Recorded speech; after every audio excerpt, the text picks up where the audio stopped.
variety of teams that they play, but it looks like going with the point Akuma variant this time around.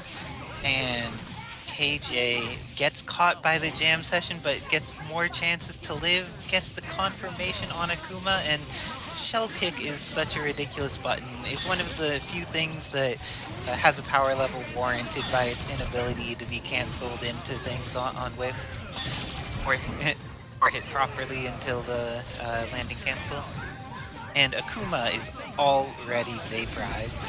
Looks like KJ prefers to have the Vergil for the Dante matchup instead of having Morrigan. His Morrigan was still like doing pretty well health-wise, so this is just a matchup choice, and also will change what incoming mix-up he has available on a hit if he kills going into fighting Vergil. I like the plan of being able to invest ahead of time and having the scariest incoming mix-up possible on Vergil. Oh, and is this going to be ready? Gets out the round trip and the missiles, but Xeno has got the hit, X Factored at a proper time, is able to get the kill, and has so much time in X Factor 3 left. It's more hits. Oh, and this time is going to be able to confirm off of it. Oh no, doesn't quite get the kill on Doom despite the earlier confirm. Gets some Devil Trigger on, and blocks enough photons that Morrigan gets to start doing things. But, oh, poor Xeno, so many almost victory opportunities, and Morrigan is leading along with Dr. Doom. If this Judgment hits, Doom's coming in with a quarter life. This is actually much more possible for Xeno here. And does he get caught by photons? The Judgment Cut catches in time. Xeno is going to need to be clutch with his Vergil, but KJ is getting the hits, and with that, KJ takes the first round against Xeno.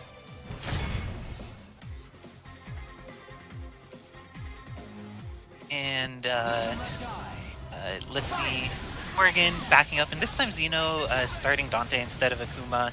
He had seen that KJ made sure to run the Vergil matchup against Dante, and adjusted to that by putting in Dante on point against Morrigan. Potentially tactically useful, and Dante with Tatsu Assist is a substantially better character than Dante without Tatsu Assist. It's so fast, and having a speedy tool like that is very helpful for a character with such slow buttons. And right there, it would have been possible to potentially stinger and kill off Morrigan, but Dante is now going to need to take some time, or he could just Thunderbolt her and go for an Acid Rain mix-up. Didn't have enough time to set it up, and because of that is now going to need to eat corner incoming mix-up with Doom. Looks like KJ may have autopiloted a little bit into that S instead of just like getting more mix-ups out of it. Now both players have an opportunity to play. Oh, that actually caught Akuma. I thought that he would have recovered by then, but now KJ investing the X Factor early. Has the kill on Akuma. Is Xeno's Vergil going to survive the incoming? He blocks, but not for long, and with that, KJMasta is going to go up 2-0 over Xeno. And that there were challenging situations for Xeno on incoming there, and just was not ready for it. Choosing to start the Dante again. Reverb Shock Fireworks is going to invest his 1 meter. I don't know about investing this if you're not intending to use more resources afterwards, but he gets another confirm, and he should be able to build a meter off of this, and with the meter, this may kill off Morrigan. Oh no, didn't quite get the fireworks. Maybe there are times where mashing that heavy online can be a little less stable than offline, but managed to waste out a really large amount of the astral time. Nice work, but Morrigan has the opportunity to... Missiles were not quite tracking well enough for Morrigan to get the confirm, but she immediately gets the reset. Excellent work to KJMasta there, missing his soul drain to make it so those missiles would combo into something useful. But is able to get the kill on Dante, starts up a zoning pattern on Akuma, went for the cross-up, and ending up just like winning in footsies. Xeno is in a pretty terrifying situation, but just because you lose the entirety of your team and you don't have any meter doesn't mean you've lost the game. still have Vergil and X Factor 3. You could do this, let's see what happens, but KJ knows that this is something worth avoiding. Oh no, why didn't KJ invest resources there? Using the X Factor in this situation after not using the resources previously. Okay, ends up getting the hit in time. He's going to be able to kill off Xeno's Vergil. And with that, KJ, this is not the character to play with. Ends up taking the game 3-0 over Xeno. Looks like KJ expressing some power here. Nice work to Xeno in making some adjustments, but it wasn't quite enough to take the match against KJ.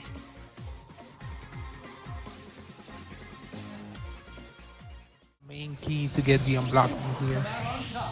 Let's see. It looks like for ways out, alpha counter into hard drive is an option when Doom or Deadpool are out, and oh my goodness. Very nice anti-air command throw. If you know that you have a potential hit with that, since it can't be blocked, using it as a poke, option selects for multiple. I need to get ready to block these shenanigans right here. That was the same side. Be really good damage in Dr. Doom. The dog extension, yes sir. Gosh, looks like Doom's going down, and Aonien's still going to have plenty of meter left too in case he needs to use Bionic Arm in neutral or anything like that. What's coming, right? 50, okay, 50. Is the hard drive gonna happen or not happen? It's not. I don't think he's gonna be able to. Oh, unless he blocks the incoming. Gets away for a quick second there. Oh, got out of the command throw, just like was noping out. Hyper Sentinel Force took off half of Doom's life, but that is not enough for PKMudkip to make it through this round. Spencer is going to beat down this robot in quick force and take him down, leading to a 1-0 lead for Aonien over PKMudkip. One player game here. Yeah, I mean, Mudkip wasn't given a chance to start anything. And there it is below. And I feel like PKMudkip wasn't quite ready there for Plasma Beam making it so he needed to block much faster after that than the knockdown off of the Spencer standard grapple would be, and was still just a little startled by things. Oh, but managed to block the incoming this time. Oh, but it's caught by the throw. Is Aonien? Oh no, I was going to see if he had the kill there, but I think he would have killed if he didn't drop. Yeah, the try tag into Doom. If you have that Doom damage, everything on the dog extension, I've never seen this before. That was a very cool extension indeed. Sentinel was able to hard drive that time. Let's see, Sentinel get not quite in Aonien with a great confirm on the heavens. Oh, and tried that? Level Oh 3. my goodness. And that Aonien going up 2-0 real quick.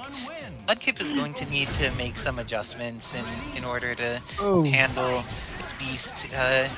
Starting off by managing to get space in between him and Spencer is a good start, because as soon as Spencer gets to start like pressuring him, it feels like Mudkip's defense while blocking is just not enough to handle like the type of mix-ups that Aonien's putting on.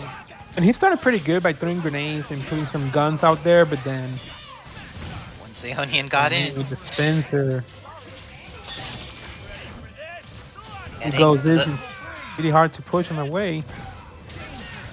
So when Doom dies here, I think that Mudkip should hard drive on incoming and then X Factor when they're. Yeah, but he needs to be careful, because if he gets meaty, he can't hard drive like that. Oh, you could hard drive frame 1. Just hard. Because it doesn't have any startup. A quick 3 games.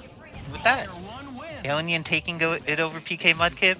Good luck to Mudkip in losers brackets, but Aonien, congratulations for moving on and winner. I mean, that was. I mean, Aonien looked was extremely clean. He still goes for a reset. Yes. And you get hit by it because you don't expect it.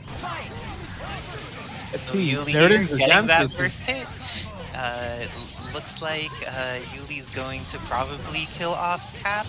I think that he's going to go for a snap because I feel that he does snap off. No, make sure to deal with this Strider because does not want to deal with X Factor 3 orbs. That's a guess in so many situations, and just would prefer to have X Factor 3 Captain or X Factor 2 Deadpool with Cap assist, and make sure to get rid of Strider, and has so much meter left over to play neutral with because Yuli fortunately. I don't even know what that was. Oh, rapid slash with the possibility of doing cross-up or non-cross-up depending on timing of either command dash or Raikosen. Oh, but got the drop and NickBad isn't quite able to punish Yuli out of the situation. Oh, and Captain America is getting punished and he snapped immediately. That was a really good decision by Yullizhez. Like, that was great by Yuli and just like responding to the situation. Great work by Yullizhez. Is this a perfect? That's the 5 golden letters. Oh my goodness. It is the 5 golden letters and 2 golden punctuation points. Oh my goodness, Yuli. Yuli is definitely very well acquainted with the golden letters, though. NickBad with a jump? Jump? Gets hit on 0. He should be able to kill here. Oh no, he dropped the combo. Half health 0 is almost as dangerous as pixel health 0. He knows.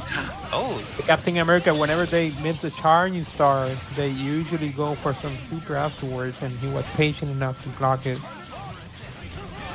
Oh, very nice work catching there. NickBad put the light shield slash at an angle that would stop a... Oh my goodness, I don't... That's... Okay, nice work, Dante. Nice work, Dante. But NickBad was putting shield slash at an angle that would catch Yuli doing that TK medium right that I like so much. There was a happy birthday, but looks like Breaking Helms continues to be effective until the combo gets dropped, and now Dante will die. Do you think that Vergil's going to go dark and take down this whole team? He needs to land on the ground. If he lands, it's going to be really hard for Nick. And he landed. He X-Factor. Now he's extremely bad. Yeah, this is a scary situation. NickBad at least still has his X-Factor and lots of meters, so if he could even just like DHC into Strider orbs, he could wear out. But now he needs to eat a mix-up instead.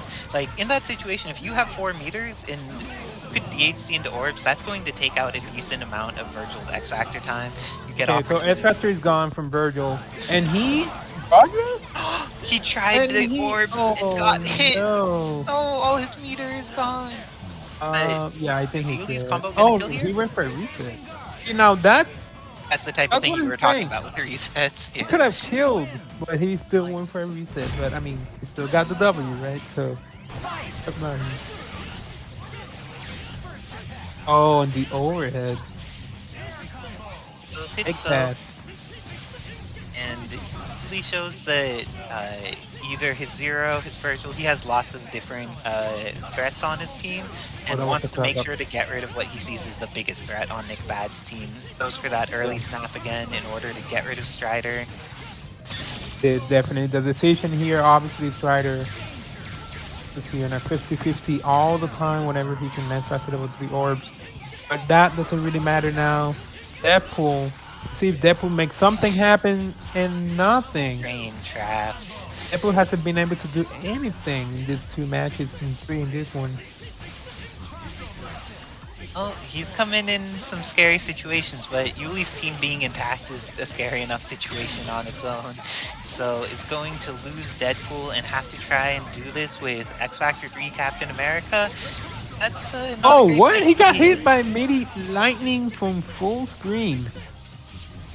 Was trying to double jump out or something. Has an extra chance to live. I think that was supposed to be super, but he sort of got the rolled across up, and now NickBad not quite that yet. Wait a minute. Okay, just mix up doable, unless Yuli confirms these. Yuli does not confirm these. Commentator's curse. The blessing if you're in the side of NickBad, and NickBad gave him a happy birthday. And with that that NickBad stays alive in this tournament. It's not going to be a 3-0. This is Oh, in the taunt? Top of Dante? Okay, Nick. I think this is the first time to, so people who are watching, I think you know by now, but we have Pasadena rules going on to my understanding. And we have a that plus means, 4 now. yeah, we've just been seeing people who are so terrifying to get some 3-0s earlier, but now it will become a first to 4, and there are extra opportunities for NickBad to not get bodied, and there he goes, gets the hit. NickBad. Able to kill off Zero, needs to use all his resources to do it. Yeah, he needs to do the Deadpool super. NickBad, you know, showing signs of life. And cutting time means he gets an ideal timing to bring back in Cap for the mix-up that he wants. None of it actually ended up hitting Dante on the timing of Dante just falling in though, which is a little unfortunate for NickBad. Yuri's cutting, you know, rapid slash quite often and not necessarily safe situations. And he crossed up his input, didn't get any airplay or hammer or anything, and is going to lose Dante, but this may all be according to plan. We have seen Vergil, and NickBad with the throw. Oh, wait. No way, not like this, Nick. Not like this. Okay, he dropped the combo. Pretty good. Both of them giving opportunities going ham. to You know, Yuri going ham. Oh, Team Super is gonna catch Vergil thanks to Deadpool's gun, but not quite able. Oh, and the anti-ground hit. So I think what likely happened there is Yuli chicken blocked and then or went for an air throw or something, and then immediately went back to the ground because the block stun on Captain's shield is so low that you'll just instantly start falling pretty much. That was pretty ridiculous, but this time things looking a little better for you. Snapping his Strider again. There it is. That's the hit. That Strider. Killing off this character, always worth it. Invest in murdering the ninjas that are infesting our Marvel. And it's the lightning on screen and takes very nice block by NickBad. And because of that, he was able to get the entire screen to run away, which is great. Yeah, I think that was same side because the lightning did 80. So it got sort of lucky with that block, and Nick getting the head in 0. You haven't seen a snap in Vergil though.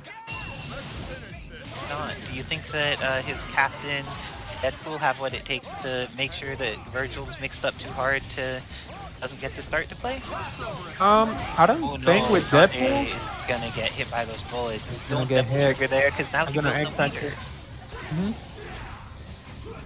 Yeah, like in those situations, it's tempting to double trigger because double trigger gets you out of so much.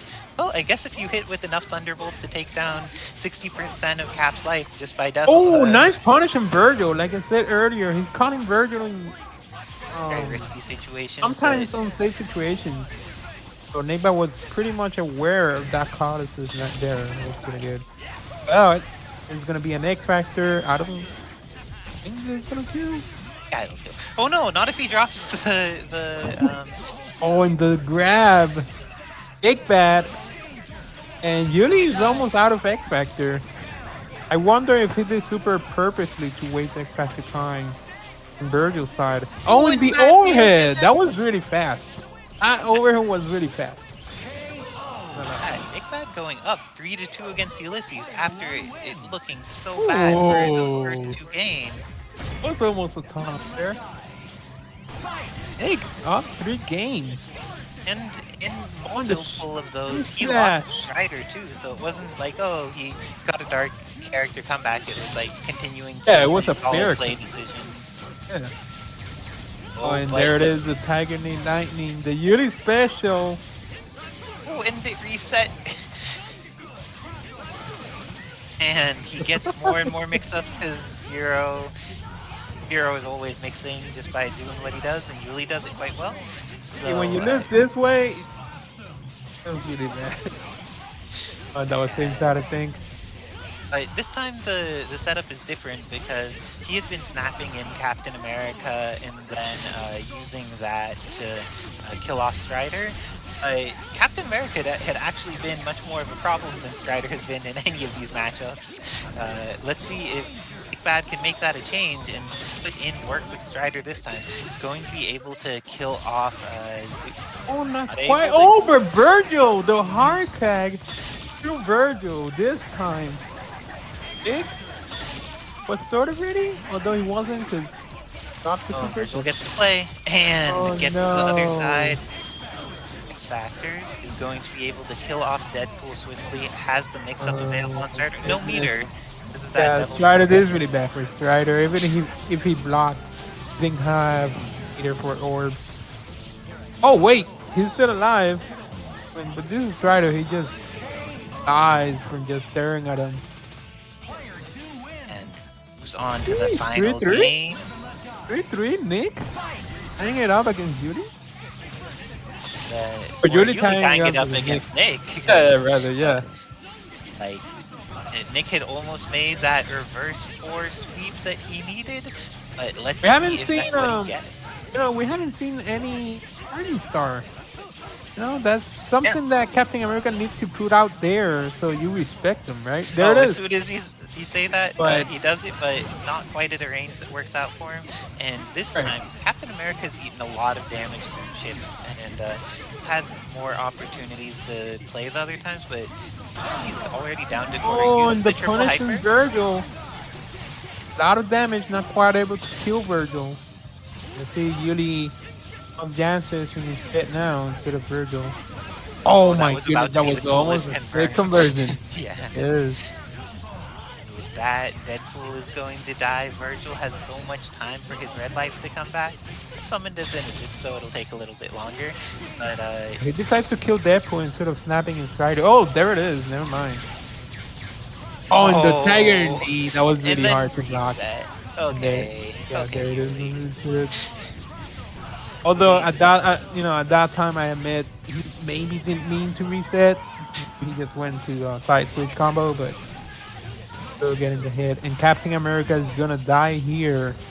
It's all gonna be up to Deadpool if he really doesn't drop this combo. Oh, and snapping in Deadpool. Interesting. Oh, because maybe because Deadpool taunted earlier. I think that. Okay. Wait, Nick. Nick, is this going to be the solo captain? Solo captain proficiency coming out? Okay, is the shield slash crosses properly? What a launcher! Gets the confirm on Dante is going to kill him off. Is going to, if he hits Vergil dies. More hit. Oh no! I thought he meant to roll back to where he was to the left. Oh no! Almost was the so unfortunate. I think he meant to roll back left instead to the right. It was so unfortunate. But Yuli. Nice work to Yullizhez. And gosh darn, great work to NickBad in making that go the coast. So, and also, thanks to the wonderful fetus for putting up all of the bets, because Hell can be winning some evidence on this, the channel points, and they are just like straight into the fight here, getting some spiral swords on, deciding to go, Vergil is going to go down real quick here. And there's a little bit of the flame carpet left for the mix-up. Just gets a volcano instead. Doesn't have a confirm though. The opportunity for KJ's Doom to live was not very long. He had been living, but now with a double dark matter into dark hole is going to have the opportunity to set up unblockable on Morrigan. Is KJ going to X and get out? No, he X but didn't get out. In that situation, she could option select throw for Haggar's distance and then Shadow Blade to try and get through. But quick first game to JasonKido, taking it over KJMasta. Let's see how KJ does. Going for Stinger into Spiral Swords at the beginning. It's in that pressure and getting a little bit of a hit on Magneto, but his meter has really taken a hit, and JasonKido's jump loops have been responsible for like 80% of the damage on this team in the last match, and this one is going to have checks if KJ is going to invest resources on saving Vergil and gets to go for a mix-up with Haggar. Frame trap of just pressing light when your opponent's coming down is sometimes all you need. Is going to catch KJ, keep investing that X factor for the momentum, get the kill and have stalking flares so available to set up the unblockable. Let's see if this time KJ is able to get out of it. Oh, X factored and got out a couple times, but then ended up getting hit anyways. And with that, JasonKido is going to build one more meter, and that's all he needs to kill off this Morrigan. Go up 2-0 against KJMasta. At those multiple times of getting out, and then just like JasonKido being terrifying in KJ's face was a scary situation to be in, because like just because you didn't die instantly doesn't mean you're in a good situation. It just means you're in a less bad situation. And JasonKido investing the X Factor, wants to get this set over with, and drops the combo on it. Vergil dies and Morrigan is bleeding. Didn't choose to invest X Factor in saving the character, and I think that means that Morrigan's essentially gonna lose the vast majority of her life here. Has access to his Chaotic Flame enough? Chaotic Flame is enough. Oh, not quite. Let's see if a third half of Morrigan and X Factor 3 can take on the entirety of JasonKido's team. This is looking scary. What is KJ going to do to try and make this work out? Manages to get Astralon, and oh no, you can't hug those. I know that huggings are great, but Haggar, that's not the solution to Soulfist. Soulfists are a bit of a problem. On pressure, isn't able to actually open up Dorm. Oh, opens up Dorm at the end section of X Factor, is going to be able to kill him off and has 3 meters to fight Magneto with. KJ trying to claw his way to victory after a very scary and very painful first 2 games. His Morrigan is the last hope he has, but it's been putting in the work that he needs. Got rid of Haggar, got rid of Dormammu, and has enough resources for Astral to make Magneto at least make some decisions in how he approaches things. But Astral has not been that impactful on the situation so far.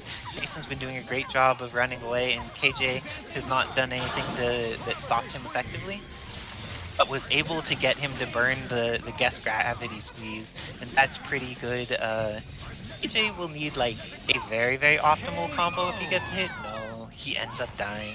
JasonKido taking it 3-0 over KJMasta.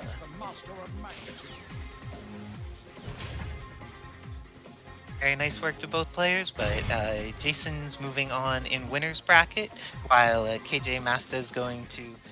And Aonien was very potent in his first match. This is going to be Mundank's first match on stream of the evening.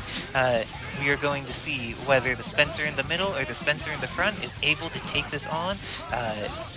Aonien poking and then retreating to safety very well with the Spencer is going to be able to get the hit on Mundank here. Knocks him down in the corner. I think that this is a dead character despite having... Oh no, just the unblockable reset, and it ended up working out. Nova's going to die, and Aonien has plenty of resources left over in order to take on both Spencer and Magneto. It's especially... Never mind, I guess NickBad just DQ'd himself. Dang. That's tough. Poor NickBad, but guess we will just see you going farther in bracket faster. Plasma Beam catching Spencer from behind, and it looks like Aonien has the opportunity to go for the kill here. Aonien and Mundank? Wait, yeah, I am very eager to see it. Looks like Aonien willing to invest the resources, get rid of the Spencer, but we have seen Mundank is one of the reasons that Magneto was the anchor of 2020.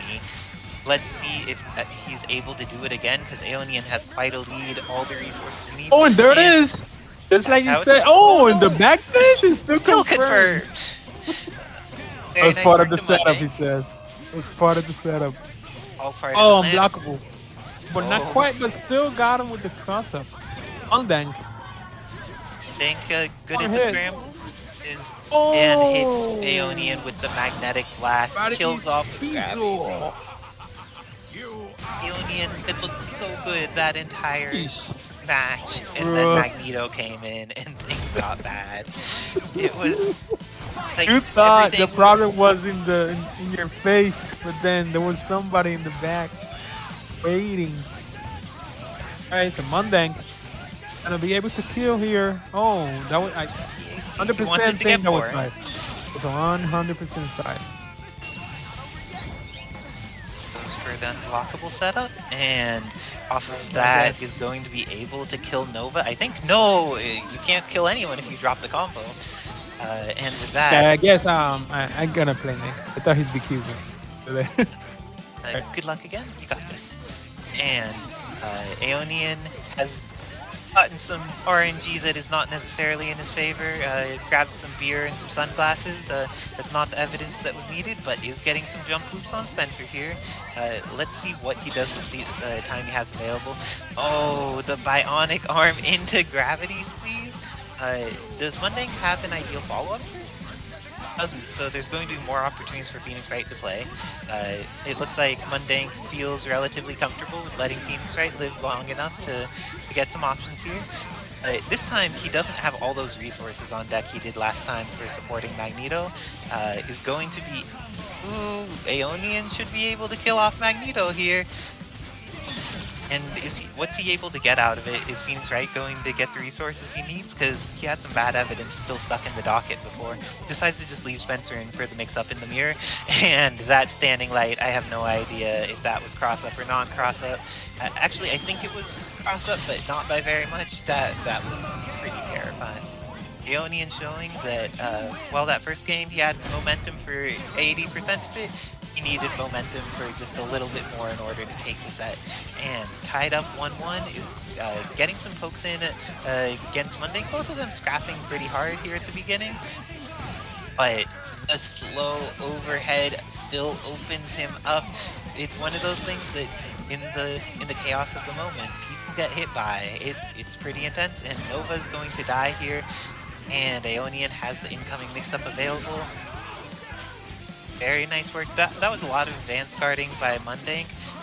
I'm curious if Aonien is going to adjust that. Gets to the other side, hits Mundank with the thing he's accustomed to doing to others. The Plink Dash under into mashing on the opposite side is incredibly effective. And with that, dropped combo means so much here because Spencer's going to kill off Spencer in the mirror and leave Phoenix Wright for the incoming. And Phoenix Wright on incoming, he can't summon Maya until he touches the ground, and he doesn't have specials in the air, so he just falls like a rock with no opportunity to really get down safely, but managed to survive long enough to get clipped by behind. And gets another chance to live. Okay, is Mundank going to finish off the lawyer this time? Instead goes for the snap-on Doom. Would prefer to make sure that Aonien doesn't have this character that in base state is better, even if Phoenix Wright has that opportunity to be Turnabout Madness at some point. Goes for the kill on Doom, but went for the TAC, and because of that, X factors on both sides. Aonien making sure not to get into a situation where he's getting like pressured arbitrarily by Mundank, and the X factors building back way more red light for him. Gets the catch, is not, I think that's too high for Maya to catch. It is way too high for Maya to catch. But there's absolutely no evidence available for Phoenix right now. Brings Doom back in, and Mundank went for the throw but didn't get it in time. The Sphere Flame connecting. He's being very evasive, lots of magnetic blast going on. Now in the corner, there's the chance for Aonien to do something scary. Pressing some buttons, but gets caught, and Mundank with the throw is now down to fighting solo Phoenix Wright. This is exactly where teams want to be. Solo Phoenix Wright with no evidence incoming into a scary situation, doesn't even have a ton of meter to make some guest calls with, is going to lose the lawyer, and with that, if you're in any bad situation and you lose your lawyer, it just went from bad to worse. Mundank going up 2-1 against Aonien. So, Mundank got the dolphin kick into the confirm. He's going to be able to take out this Spencer in quick fashion, unless he wants to go for a snap, ends up going for the kill instead, investing the DHC in dispenser, and should have that pretty ideal incoming mix-up to kill off Phoenix Wright with. See how Aonien responds to this. Was pressed the late button. I wonder if that was an attempt at advancing guarding or an attempt at pro-teching, but either way he got blown up by Mundank pressing that last moment crouch light and loses his Phoenix Wright. This time Mundank chooses to kill the PW instead of going for the snap on Doom. Hits the incoming mix up on Doom anyways. Immediate X Factor is going to be able to kill off this character, and Mundank goes up 3-1 against Aonien. Does the Onion have what's necessary to bring it back? Rock's noting that there may be some challenges that Aonien's team faces when Spencer dies, and both Spencer dying or Doom dying on this team makes life much harder for the Onion, I feel. But Mundank has been just like, where both players have been getting some like stray hits. Nothing ended up being a solid conversion until now, and that it taking on Aonien Spencer is exactly what's needed for Mundank to go into the momentum he needs. He's looking very good to take this 4-1 right now, but can Phoenix Wright survive incoming and make the comeback? This time the crouch light was a cross-up, so even if it had been a situation where there wasn't any attempt to advancing guard or go for the tech throw, still gets hit, and now Doom is going to die from the snap. It is going to be all up to Dark Phoenix, right? I don't think Dark Phoenix with 5 bars, this is what they meant when they said that. Oh no, there's Pixel Doom. Pixel Doom can save lives. Phoenix Wright here getting mixed up in the corner and ends up dying.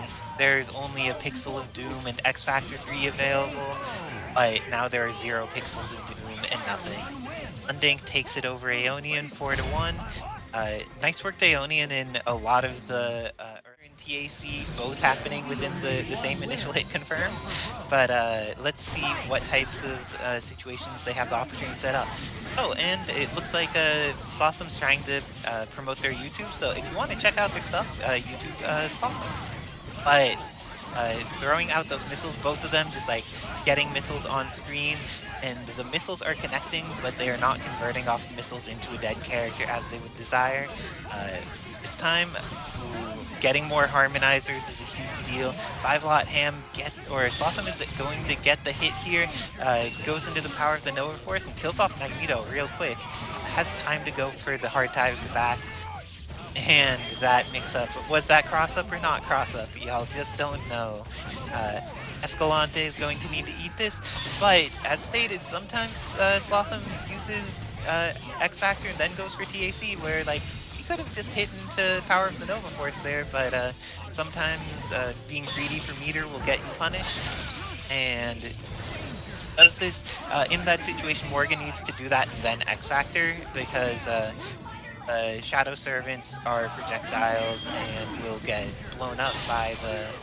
Oh, very nice. He uses the Sphere Flame to make sure that the missiles aren't going to disrupt the combo partway through. Gets the hit. He's going to be able to kill off Slotham's Doom. And goes in. Let's see, can Slotham's Vergil do this? He has plenty of meter. He was in a very, very, very bad situation. But relentless pressure by Escalante here. Slotham being very patient about how he invests his meter and time. And back in this YouTube channel? Wait, what? Did I miss? Slotham here has been taking some fight to Escalante, but both of them down to their anchors. First game of the set. Slotham getting the hit here, choosing to invest in Dimension Slash. That means an easier hit on Doom. Oh, what a crouching heavy by Escalante. I bet that was a... Oh, what? Kill. Oh, that was intentional. Interesting. I thought that was gonna be a sec. Oh no, Sphere Flame, the damage on that move is so silly. Yeah, because usually that combos after rocks, it's really rare to see just raw, OTG with medium and then, yeah. Oh, and is going to just like end up on the opposite side of the screen here for Tempest. Puts pressure on in the corner. Missiles are going to connect, but Oh, what a grab. The missiles, not gonna matter, I don't think. Yep. Are we going down? Nova has Oh, so not much time. quite. Goes into the Sphere Flame, kills off Magneto, and brings Nova back in for the mix-up, just like the first round. Gets the pressure, and the gets overhead the hit on her. in the air. Oh, the missiles end up connecting. Is he going to be able to get in time? Does not move forward fast enough to catch Escalante, and because of that needs to deal with astral nonsense. Loses a decent amount of his life to chip, but is still looking really like bad. he's in a decent position though, because Morrigan, it's down to her last meter. This is still Slotham's first character. The Doom matchup is, oh no! Soul drains. Their eye tag into Soul Drain. That's not what you want to do, Oh, but what a grab. very nice work there. But we have seen that Escalante's Doom is enough to take on a full team. Let's see if Slotham is going to be able to take out Morrigan and continue the pressure he needs in order to take out this Doom, because Doom was the problem last time. Oh, I thought that was gonna be a cross-up for a sec too. Why not X early? Oh, down. That's the Slotham right there. The down TAC.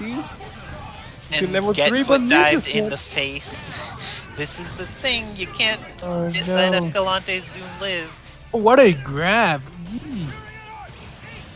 This should be able to kill, has so many meters to be Yeah, able to he do should anything be able he to wants kill with here. Vergil. Oh, he decides to go for the extension. Oh, okay, yeah. He said, oh no, he dropped.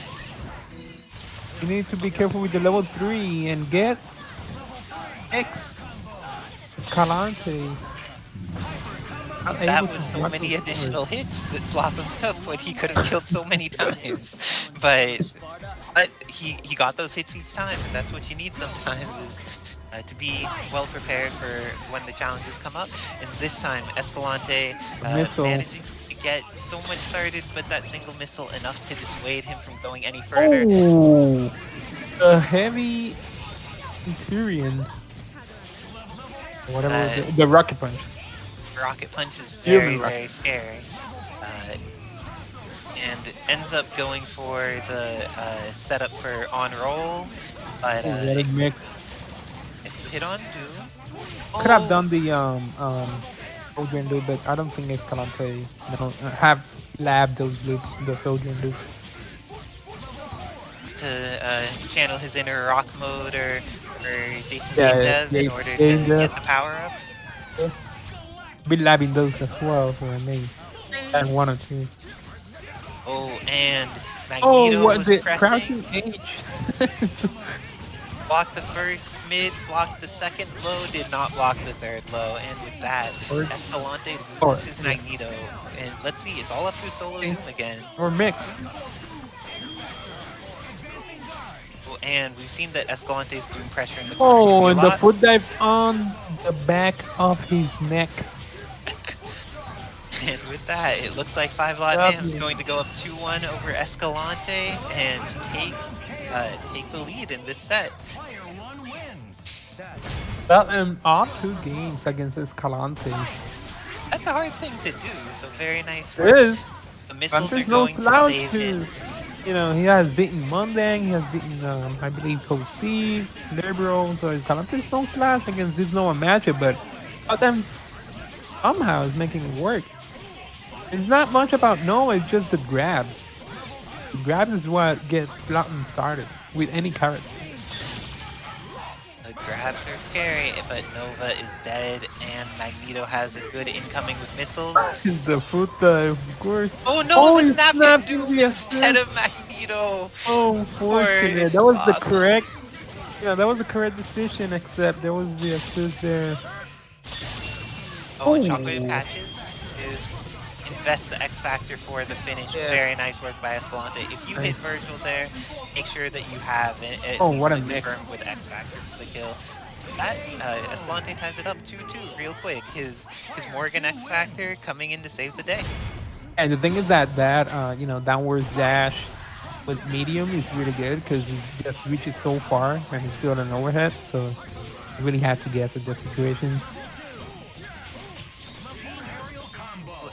and Oh, we're going for the infinites. yep. Have we all messed around with the variant that actually lands a Soul Drain or no? Oh, and chooses to invest the resources there. Feels that it's more likely that the combo will drop at some point. Just use the level 3, have the incoming setup ready, and Magneto with missiles on deck.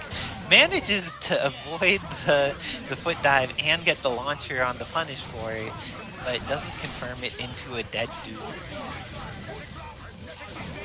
And Escalante moving around with this Magneto seems very good at being evasive to Doom, while also okay. Now that Vergil's in, he's going to have to deal with a different Vergil. situation. Oh, and the caught. mix, an immediate X factor from Escalante. Wants to wrap it up right here. Master Vision after Doom needs to block all this to force something out. Safe here, like when a photon like that barely even gets you started, and now like you don't have as many tools to use in neutral, and you just need to wait against Morrigan. Like I don't like that choice by Slotham. It makes that was pretty bad. He should have just. I would have preferred to use my meter before using the S factor at that situation. And this is tough though. So. But Slotham has 2 games, Escalante has 3. Can Slotham take the 2 more? So, please only claim 2 clothes, but claim those 2 clothes. Yeah, so Escalante seems to have been unaware of the Pasadena rules.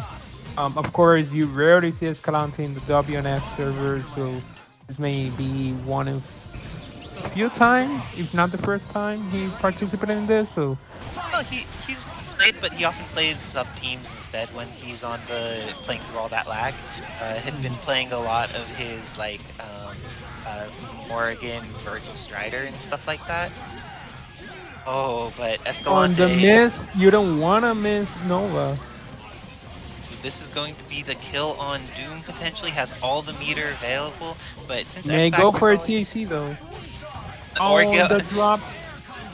Or go for get foot dived. It looks like Slotham is very aware that one of his win conditions is when a combo is dropped, be ready to foot dive, because that has been an influential part of each matchup he has won. He is going to get hit. I don't think there was any option Slotham had to get out of that when he had already committed to the decision and dive for it. Oh, and what a grab! My goodness, Slotham managed that grab for his life right there. I didn't even know he was in range for that grab. And yes, TACs and does not kill Morrigan. I have some feelings about not killing Morrigan. You know, that happens right there. That happens when Vergil tries to teleport behind you, but you push block right before he teleported. And you usually get hit because he's gonna teleport behind you, but then it's a weird thing. On snap, so right, yeah, because you're gonna hit him. And even though Slotham went into the shell kick, very nice awareness by Escalante. If you either hit Vergil or just even... It's not gonna kill, is it gonna soul fist? Oh, I think if he heavy soul fist, although it doesn't combo, it will chip him out. That's what I usually do, and I learned that from a good friend of mine, Finisher of War. Oh, nice. Finisher is one of the people that has put out so much information about how the game actually works. Shoutouts to Finisher of War and all they've done for the Marvel community. Yeah, he usually go for a super in the air, and then he then throws a heavy soul fist, and you're forced to block that heavy soul fist. So it serves as an extra cheap damage. Now Morrigan is going to die. We have seen Escalante. No, Morrigan's not going to die. What is going on? I'm assuming that was an assist summon that turned into attack or very what a conversion by Escalante. This is a really close game. Time is running out. 15 seconds on the clock. 15 Marvel seconds. So much and Escalante from Doom. And with that, it looks like Escalante is going to take level 3. Set. Escalante finally. Wow, that was a really close match. An unfortunate turn of events, you know. They both more or less did the same thing, you know. And Escalante dropped the combo to Nova, left Nova with a pixel of health. And then right there, and return the favor and not killing the character and hard tagging, thinking that he already killed the character in that. And of course, his X Factor 3 Akuma is a legitimate anchor for how he approaches things, especially when he has meter available. Very willing to invest it in chipping out characters and doing damage. What a grab. X There it Factor's is, X Factor and Zero. And those flamethrowers do so much damage, is going to get rid of the robot, and because he invested the X Factor so early, has access to 3 meters in order to blow up Dante. I don't know how he got there. The combo drops. But plenty of meter, plenty of opportunity for Legend. Going but to now, the guitar move. Vergil. Vergil gets a chance to play. Oh, and the flamethrower.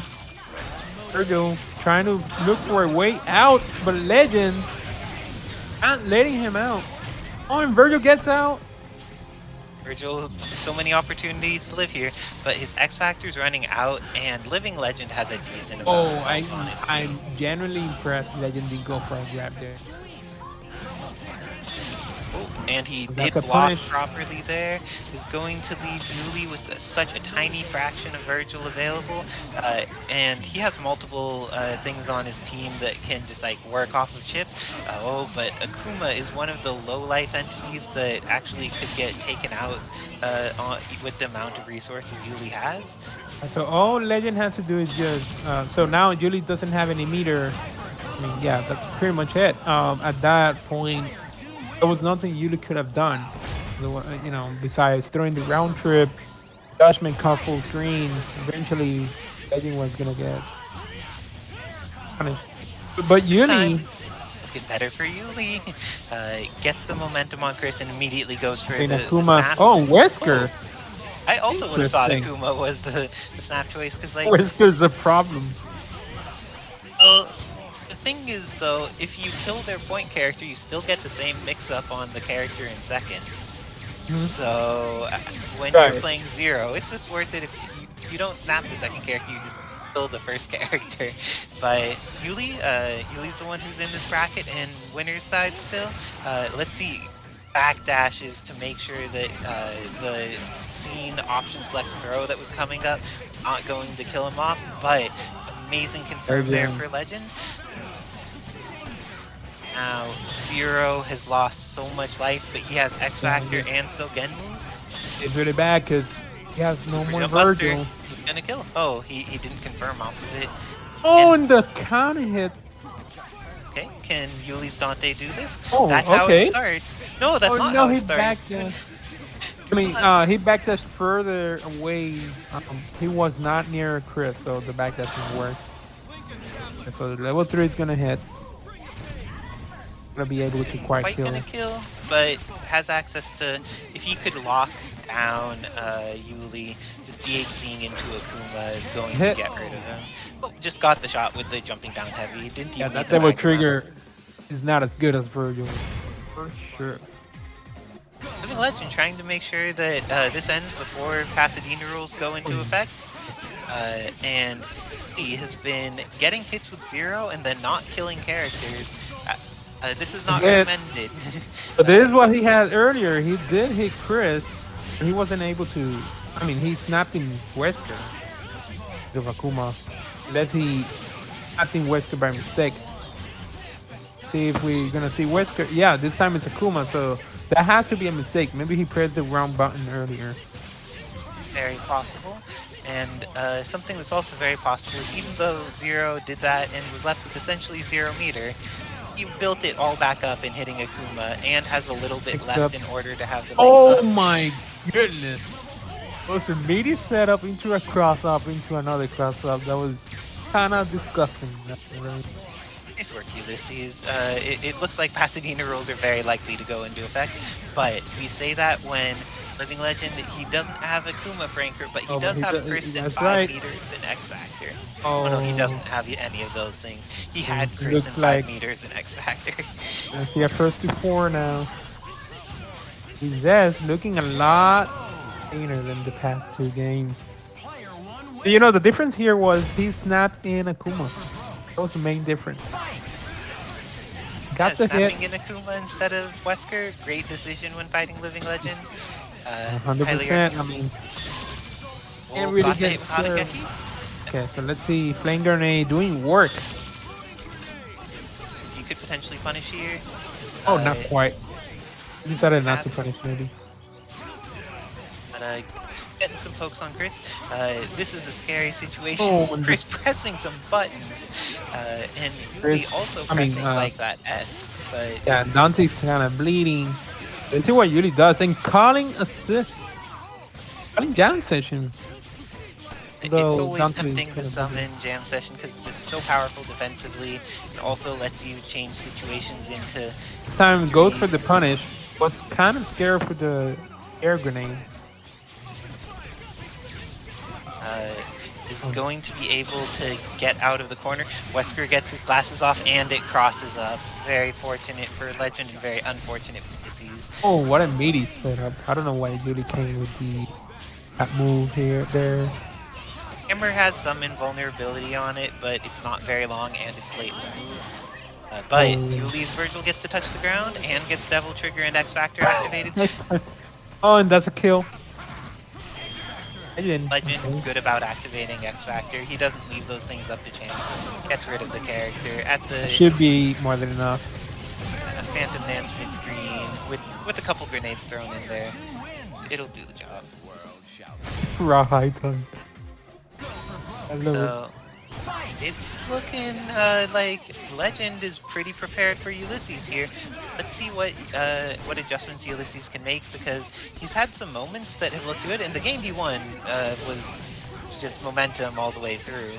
Legend just has been too stable for him to get that momentum in most of these games. You're really looking not too bad. Oh, that is unfortunate. Although Chris did turn around in the air, so maybe Yuli got confused himself as well.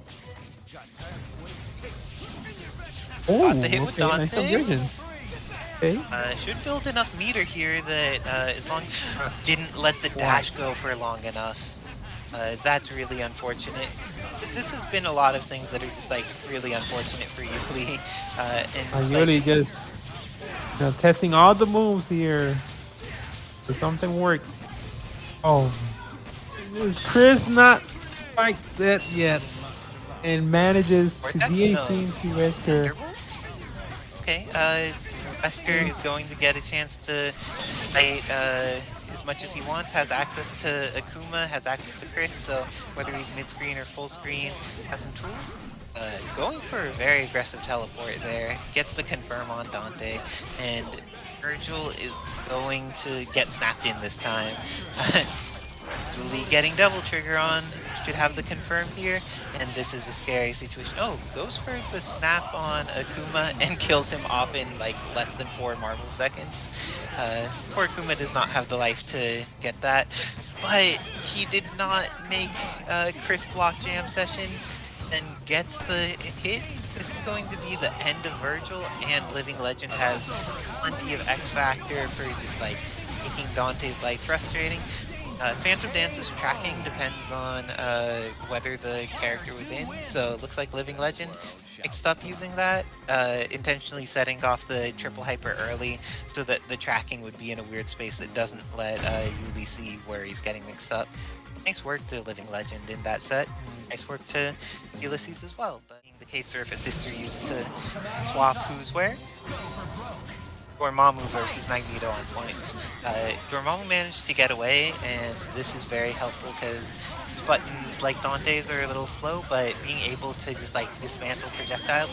Oh, get caught, and Escalante invests X Factor immediately. He knows what the threat is on this team to how he wants to play. Is going to get rid of Dormammu meterless. Has access to so much meter for Morrigan to just like make Haggar's life miserable. Astral is available, and JasonKido is going to need to really put in some work because there's so much meter for Morrigan, and Haggar just needs to tolerate all of this. Is going to get knocked down and have Astral reactivated. Let's see how resources get used. Ends up just going for Shockwave. and lets the Soul Fist hit him from behind. Pretty confident that Escalante doesn't have a way to confirm there. It's like, but Escalante, he has missiles, he has meter, he has astral. JasonKido still has X Factor. X Factor doesn't get rid of your hurt box, so Soul Fist still have the chance to catch him. Morrigan gets the block here, and she's fine, and Magneto dies. This is looking really bad for Kiddo. Jason, we have seen the amazingness of his Haggar before.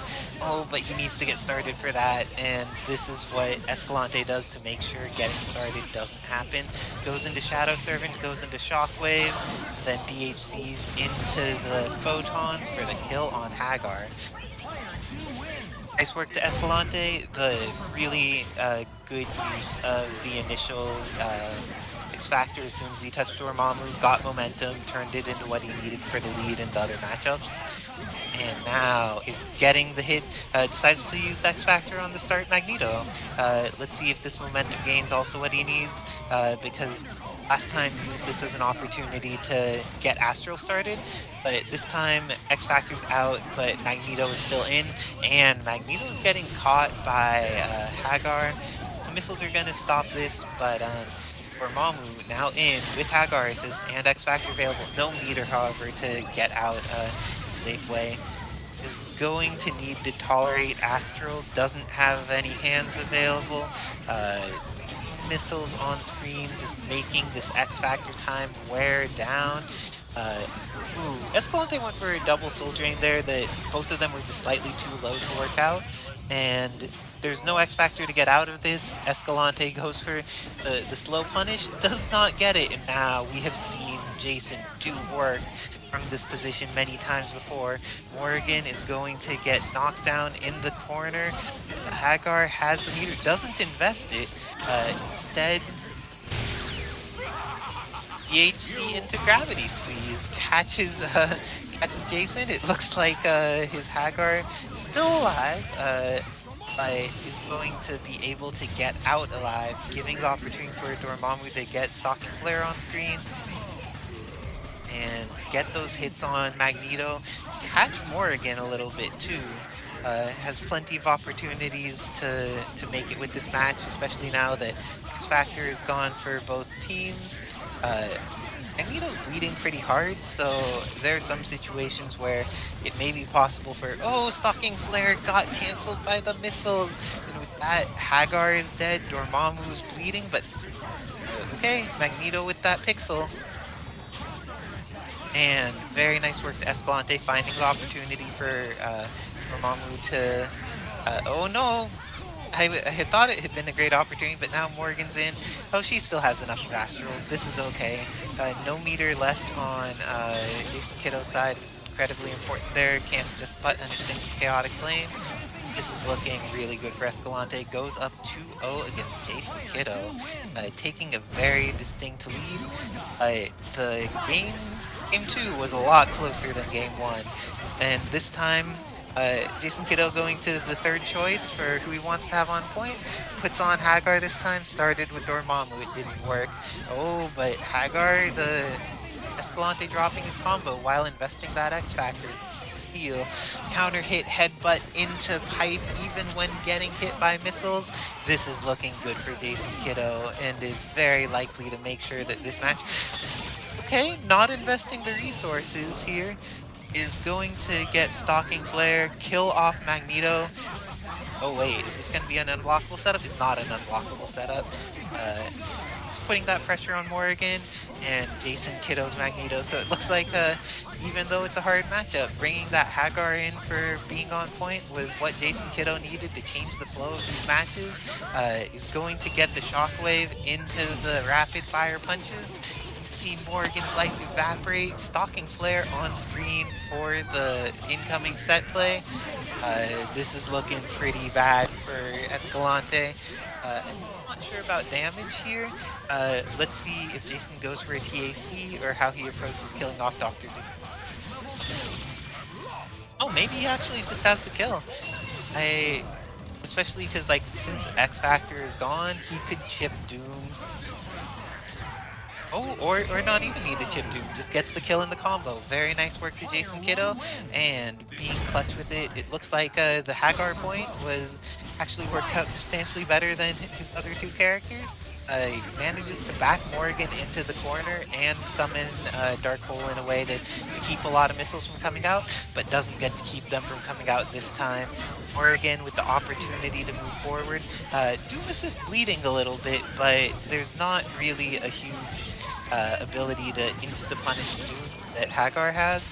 Once he gets a little bit more meter, he could make Escalante's Doom afraid of the Chaotic Flame DHC. Now Doom's already recovered enough red life that it's no longer in that range.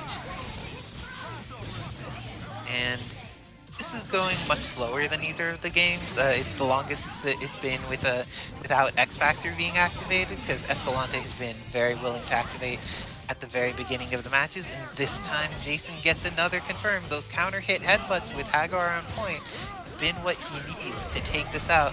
This time actually going for a kill instead of resetting in the corner with a knockdown. Is going to have the Dormammu DHC. Let's see if the set play comes and takes out Escalante. That's it.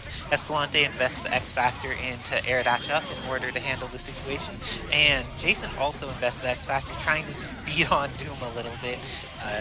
Escalante with the confirm is going to be able to not quite kill off JasonKido's Magneto, but does kill off his Haggar. Shockwave comes out, but oh no, Escalante is doing something that's not just unfly. That's pretty huge. Chaotic Flame connects as well. Doom dies, Magneto is bleeding, and gets hit by the cross-up, but you know the power of Escalante's Pixel Magneto. It is coming in. It has 5 meters. Should be able to kill Dormammu and then have an incoming mix-up available for the mirror. Gets the hit. Is he going to have invest in just the dash back into crouch light? Would have been able to chip string with crouch medium into and that's gonna be it. And with that, JasonKido tying it up 2-2 against Escalante. Welcome back, KJ. Ooh, getting some pipes, though we've seen the real thing to fear is that headbutt. It has been the beginning of so much of the damage that Escalante has taken. Every bit of like startup momentum had been started from JasonKido getting those counter hit headbutts and then confirming off. Low. Okay, X Factor killed off Haggar, but Dormammu is still alive, but may not be for long. Oh, got away and has Magneto in the back for his disruptor assist. Should be able to do Stalking Flare. Shockwave. This is gonna give JasonKido the ability to mix him up, and there it is. Doesn't get a kill off of it though. Decent amount of damage. No meter. Morrigan getting to have Astralon while you don't have a lot of meter and you're using up your X Factor time. This is a pretty terrible situation for JasonKido. Needs to try and run it back. Is losing all of his X Factor time. Escalante down to 0 meters and is almost out of his Astral as well. Jason just needs to dodge for a little bit longer, but gets caught by a Soul Drain. Escalante, even though he's meter, lets Dormammu get in, and now Dormammu being in can be pretty scary, especially when Morrigan doesn't have Astral available yet. Yeah, and this is a pretty bad matchup. So there you see Escalante is just going in. That is the correct way for Morrigan to approach his matchup, because full screen, it's not in Astral. It'll be really hard for Morrigan. That was an accidental hand out of flight for JasonKido, and he falls all the way to the ground without being able to block when that happens. Oh, and the meteor shower, but not quite able to OTG. Morrigan was not able to punish. She was not tall enough. There we go. Getting another one of those hands outside of flight. I'm assuming in those situations he's going for the teleport and accidentally getting hand. Well, Chaotic Flame catching Doom but losing Dormammu. This is not looking good. Do you think the 2020 Anchor can put in the work that's needed and Magneto can come back against this full team? Or is this going to the next but game? Can get hit. Dante is going to be able to... He's going to drop, but he's going to... Oh! Jason was able to get out, but the time is running out. This is going to be extremely hard for Jason to come back. And just killing Morrigan is just taking a lot of time and was not quite able to kill Morrigan. Escalante just needs to hold back, doesn't even need to tech any grabs or anything. To hold back, because like unless he gets Happy Birthday, it's not going to. Oh, and he summons an assist. That was actually one of the few ways. If that had happened and JasonKido had Shockwave, that hit was one of the only ways that he could possibly lose. Fortunate for him, the missile's caught. Everything's okay. Nice conversion. Oh, TAC brick. The TAC and gets thrown. Looks like JasonKido has the momentum at the start of this match.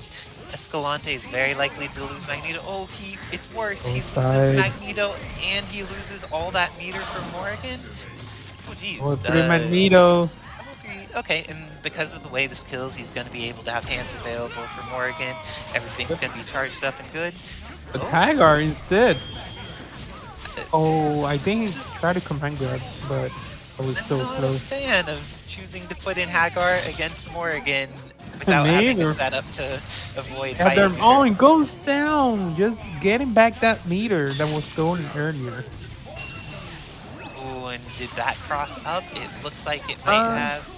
And Sphere Flame, tons of damage in X Factor. Tons of damage out inside of X Factor. Just like putting in the work, and this is looking very possible for either player right now because distinct life lead and for Escalante, but both meter and X Factor are available. Now, Escalante needs to be careful by calling Doom. Because I'm pretty sure JasonKido is just finding an opening to sniping that assist like that, and he still has X Factor, but missile saves the day. Lucky for Escalante, there was still a missile there. Escalante just needs one more hit into a real confirm. There it is. This looks like it. Oh, it's not it. But Astral's activated again, and Jason is not going to make it through. Escalante sends JasonKido to loser's bracket in a 4-2 victory. But this doesn't mean JasonKido is out, and it just means people in losers are going to have an even scarier run to fight. 100%.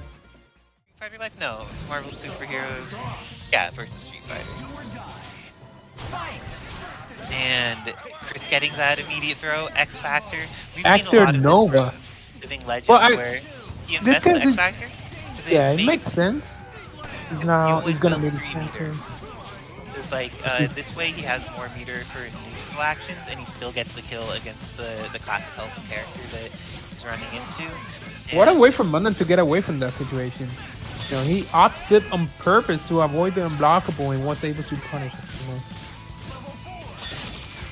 This is the end of Akuma, but now Living Legend has traded his X Factor for 4 meters, while Mundank only has 1.5 meters, but he has a full X. Does he even need the X, or is this one of those things where Spencer Damage just like gets rid of characters? I guess he's gonna X now. Yeah, the X. Okay, why not? And the Piercer kill. The incoming up on Chris. Hits with that as an overhead instead, and with that, Mundank is going to kill off this Chris. And that's what you think. You only need to guess left, right. You also need to guess up, down. That's the thing about the characters that fall in with no ability to change their trajectory. It's just like you have that hardest guess life. You know this is gonna be a side TAC. You must know by this point, Legend. Oh, almost with a screen infinite. And Living Legend is going to get Magnum String going. There is so much more meter available on Mundank's side. Not anymore. Now it's pretty close again. Tempest into that. I'm curious if the timing there would have let Living Legend pick and block into Magnum or something. I don't know exactly what the Chris punishes for using that move full screen are. But it looks like Nova has already punished for Wesker. Kill off this character. Does not want to need to deal with Wesker doing any kind of nonsense. And Akuma's coming in.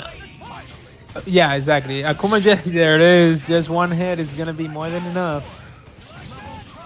Oh, Spencer assist. corner. That doesn't even enough. Oh wait.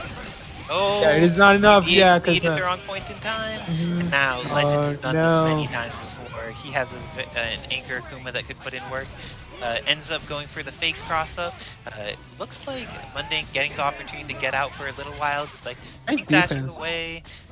Gets to a height that Akuma needs to make a commitment if he actually wants to interact, and is able to waste out the entirety of Living Legend's X Factor time, and doesn't even get chipped during it at all, which is a great situation for him. Nice. Had the time to unfly and block.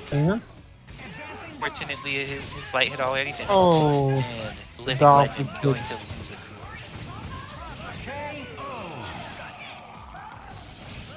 Not rough. Yeah, Amanda did a really good job, you know, evading everything.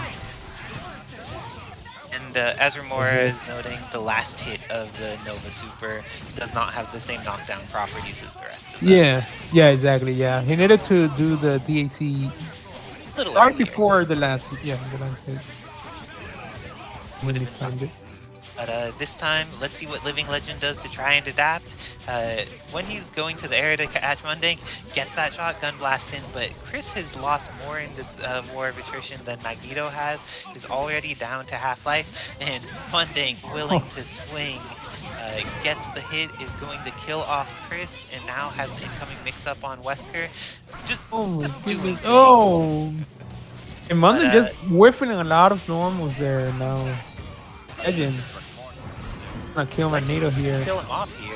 This is much better for Legend now. Has the incoming mix-up available, and Mundank willing to swing on incoming and has the confirm off of that point. Has 5 meters available to kill off Wesker.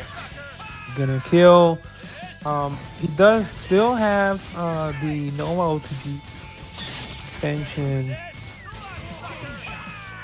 Oh, I think he's gonna DHC Nova, I think. Goes for the Nova DHC and now has the shield up on incoming. It's interesting how he prefers. Yeah, the Tatsu just nullifying everything. It's interesting how Mundank prefers to play Nova point instead of Spencer against Akuma. But let's see what Spencer can do. And Mundank knew he jumped. And what a grab from Mundank. Not even need to use meter here. Oh, barely. Last pixel. And with that, Mundank takes it 3-0 over Living Legend, sending him to loser's bracket where he is going to fight Slotham. So that means Yullizhez and Aonien are. Wait, what do Slotham versus Living Legend? Okay, Slotham plays. White Tower Akbar, sorry. That is also, I have not heard that name in a while, but that is other person who rocks some things. Looks like Magneto is getting hit, and while Living Legend may have had some challenges in fighting against Mundank's Magneto, he's making sure to show Slotham that he does know the matchup, gets the initial hit. It's Magneto in a scary situation. And that's really scary. Slotham is coming down with a foot dive. Legend did a good job by meeting him. And he also whipped the shotgun earlier to make it look like maybe in recovery, but the S is still medium safe. So if people aren't aware of what Chris's frame data is like, they're just like, oh, I could punish Chris now. It's like, no, it's his turn. This is all part of Living Legend's plan. He wants you to think it's your turn, but now it's time to get pressure, push Sentinel back towards the corner, just get some chip on him. But really nice work by Slotham getting in for that crouching medium. Venus gifting description to artistic. Thank you, and pretty Fetus. I think. Slotham trying to make this comeback real though. Sentinel has killed off 2 characters, still has the last bit of X Factor, and has a ton of meter available. Living Legend has all of his X Factor. And look at Slotham, he's just standing there. Standing still. Okay, and Living Legend needs to be pretty conscious about what he does, but if he gets under and gets at us, that's going to be the end of Slotham's Sentinel. Gotham looking like a robot himself right there. He just and still analyzing whatever is going on. The legend making it happen with Akuma.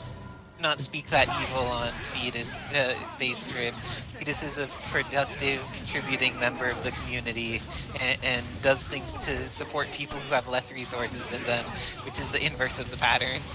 We adore the Fetus, and it looks like Fetus's bullets adore Magneto. Being the master of magnetism, you should not use powers to bring the bullets towards you. Push them away, Magneto. It's part of learning to be responsible. Oh, and drops the combo, but again, wow, that did a lot of damage.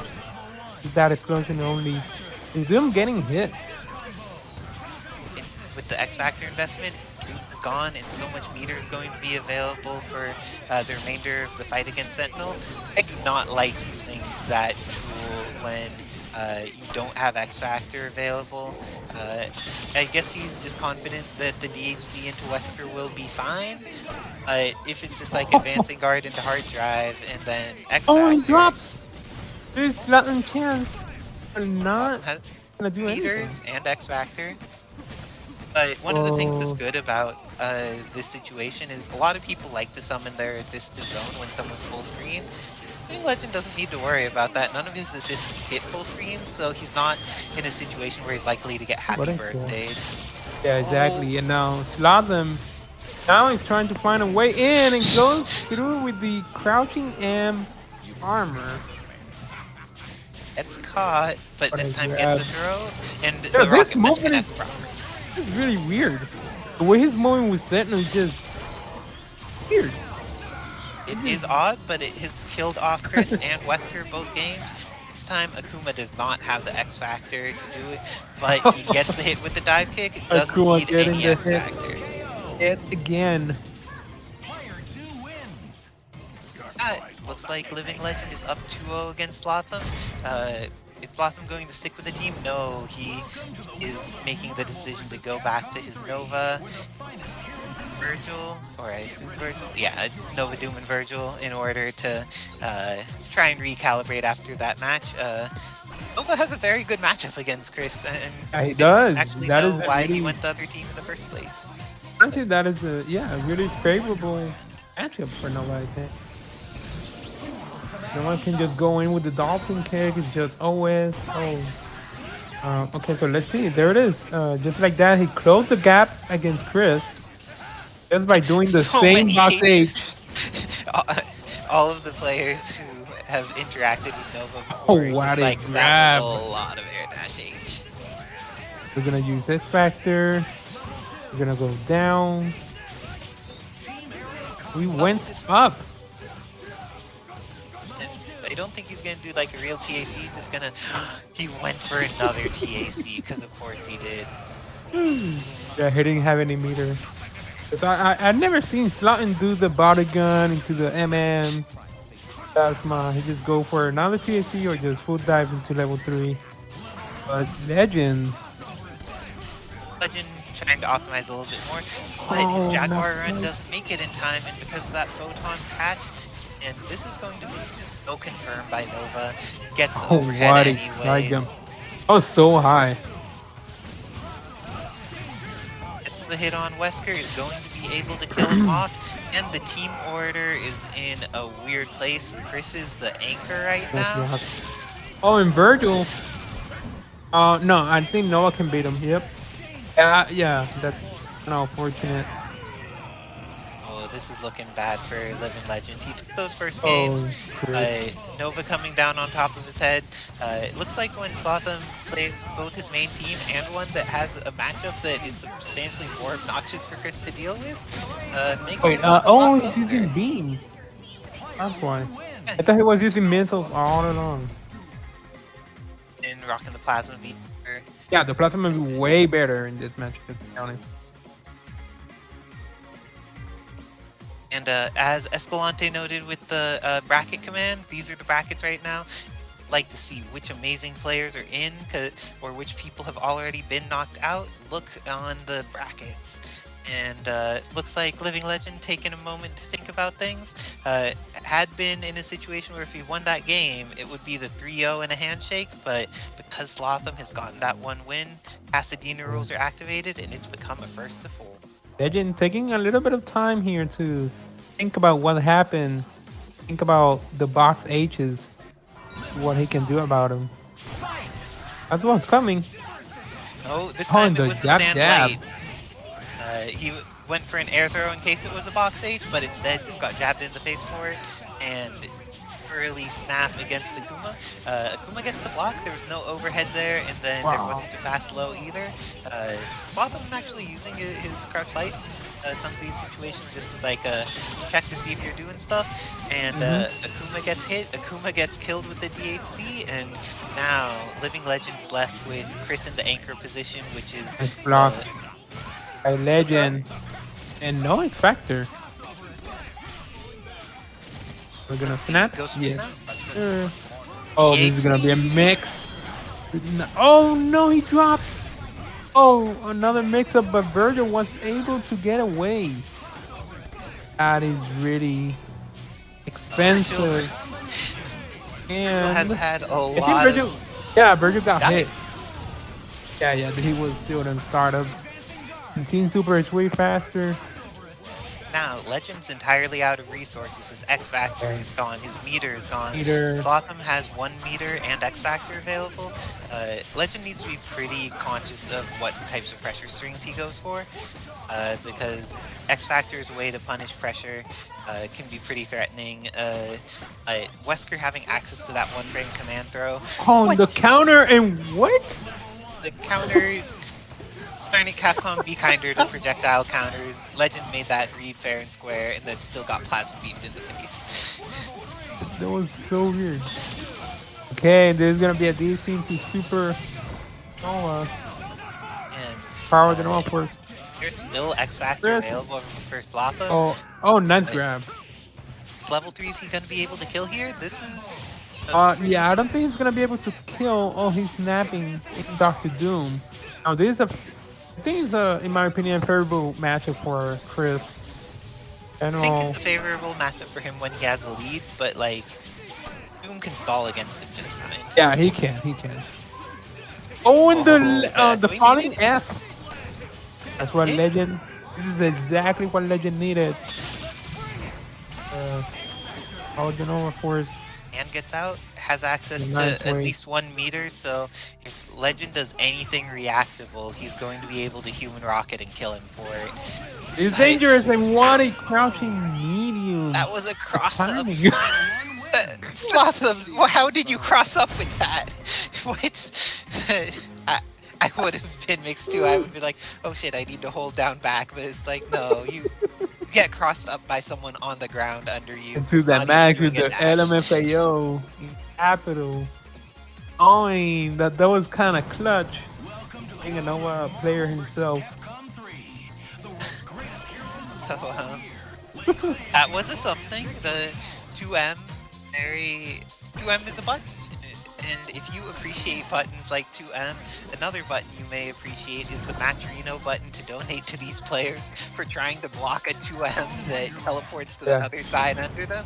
I mean, YouTube Slotham is just built different. He's a interesting individual. Oh, and Chris investing that X Factor is going to be able to kill off Nova and has a decent amount of meter left over for fighting Doom Vergil. Goes for this time he didn't do the S afterwards and went for the late one that will cross up. On the grab at Slotham.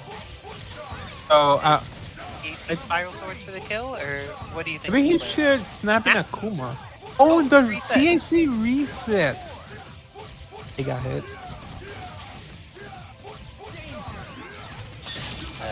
It seems like while normally when I see the chat, the hatred is focused on Zero and Morrigan, right now people have some feelings about Nova after that 2M last game. The hit. Phantom Dance doesn't get to confirm into anything. One of he doesn't have X Factor available for it, and the DHCs into Akuma, none of them get him a full combo afterwards. Is going to potentially lose Wesker. it's actually Legend's opportunity to capitalize. Maybe he should DH into Akuma just to stall a little bit more. Exactly there. And Yep. going to do Yeah, the barrage. just Not got the a barrage. hit. That's gonna be a kill from Vergil. And the X Factor is running out from Slotham. So this is really favorable for Legend now. On the counter. Doing a Now, lot of Legend foot needs to be dives. careful. Yeah, okay, so Legend got the hit. He was running a lot into Doom's boots. One full dive is Pretty all scary. he needed to kind of make the comeback. And with that, Legend is up 3-2 against Slotham. It looks like there definitely has been value acquired by switching to the Nova matchup. That alone is not going to be enough to take the game from. Ooh, Akuma lost a lot of life with that. I can't believe he comboed all that on Akuma. No, although Chris was push blocking the hits. Legend, nice conversion. Gonna be a kill. Your meter, Inkrover, able to kill Noah here. Mini setup and Dr. doing the full dive, just getting away from that corner. And that was a nice adjustment by Slotham.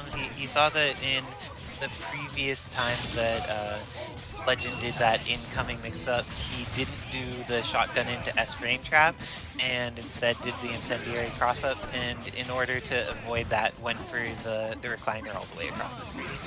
Mm-hmm. And those prone shots, incredibly effective, but it looks like DHing back into Doom, choosing to give opportunity to build up more chances for Vergil to have that red life come back, make more opportunities, but still having 1 meter in the gunshot. He doesn't confirm the kills on Chris, though. It looks like Living Legend is like taking errant shots and turning them into a much bigger deal than Slotham is. We see a Vergil that's back up to half health, and X Factor 3 is still available. If Doom dies right now, that's kind of an acceptable outcome for Slotham, but it would be nice for him if he could get a little bit of meter out of the situation first, maybe kill Chris. So Legend is doing a good job by not overcommitting. You know, he knows he has the life lead, so he knows that Slotham is the one that needs to go in. Slotham is just doing, super jump, finger lays his butt. After doing that, and the gunshot on the other side. I wonder if Slotham didn't know which side he was coming on, and two wanted to do super. He didn't know which side he was coming on, so maybe the inputs got crossed. But very good stuff from Legend, taking out Slotham. Nice work. What to do against this? You either can't let him get started, or you need there is a grab. Oh no, So he got started. This is how he gets started. Just one grab. That Spencer knocked down in the corner, chooses to go for a mix-up, and does he have punish? Doesn't have a punish, but does knock down. And Dr. Doom gets the happy birthday. Oh my goodness. Oh, not able to dash. Gonna be a punish and thanks, right. And is he going to go for a kill and a snap? I think he doesn't need. Oh yeah, he's going for the setup. Yeah, that works too. It's just when I see so much juicy red life on Dr. Doom, I feel it. Just really hard to get out of this, especially if you don't have any air dash or like anything like that. And Rapid Fire Fist is going to close it out on Spencer as well. We're gonna retry that setup. Let's see, does Aonien have a way out of the set play? Gets thrown, that is not a way out of the set play. It's just, it's really hard. It's hard to get out of it. I mean, there is a way, you can pretty much perfect push block and then get away. But then Jason can pretty much mix it up and maybe go for a pipe or something and then beat your air dash. That setup is just too strong. It is a very strong setup. But Aonien, it's the first hit this time. does he have what it takes to convert this into... Oh, goes for the snap. I don't Oh, like snapping Magneto. against JasonKido specifically because he's someone who likes playing his team in all 3 orders. He's one of the Exactly. players that doesn't feel like, oh no, my character's here, I'm not going to have my good DHCs. He has DHCs in every single order, has access to like knowing how to use each character's assist in each order. So I feel like of the character or of the people to snap against, like just kill the characters with him. He's good with all of them. Yeah, because the counter picks from him, instead of picking other teams, he just switches the team's orders. That's it. The setup for Magneto. Just low that time. Didn't need to get the unblockable, but did get the hit on this Phoenix, right? Is he gonna kill? Go for snap? Goes for the Tempest into the stalking flare to be able to get like hand knockdown. Oh no, doesn't even get a hand, but should be able to follow up with chaotic flame. No, stalking flare. Just when you think Jason can't kill, he builds another meter. The same combo. Aonien did great and got out of it that time. Made sure to be able to tech, was able to block low, got the hit on Haggar, is going to need to either invest X Factor or 3 meters here. Chooses to go with 3 meters, so he has 2 for neutral. 3. Magneto coming in. Does he get out? Jason and Aonien with the conversion from that high up. That was really good. Very nice work to the And also nice knowledge that he was on the other side. So a cross up and then gets the throw. Grab, and that's gonna be first game for Aonien. Tying it up 1-1. Very nice Aonien. Thinks it looks very bad for Aonien, but then like adjusted to the set play, saw like which parts of it were working, which weren't, was ready for attacking the throw, was ready to block low. That time it didn't go into the unblockable timing, but was ready for the things that ended up happening. Nice work to Aonien. The counter hit headbutt on assist, and then going to be able to X Factor and kill both characters. Just use the DHC, evaporate them, and have a third of X Factor left for the mix-up. Oh, and the cross-up headbutt. Okay, cross-up counter hit, headbutt is a thing too. Looks like JasonKido is going to go for the body press into the chaotic lane and kill off Aonien's Phoenix Wright, going up 2-1 in a great momentum-based set there.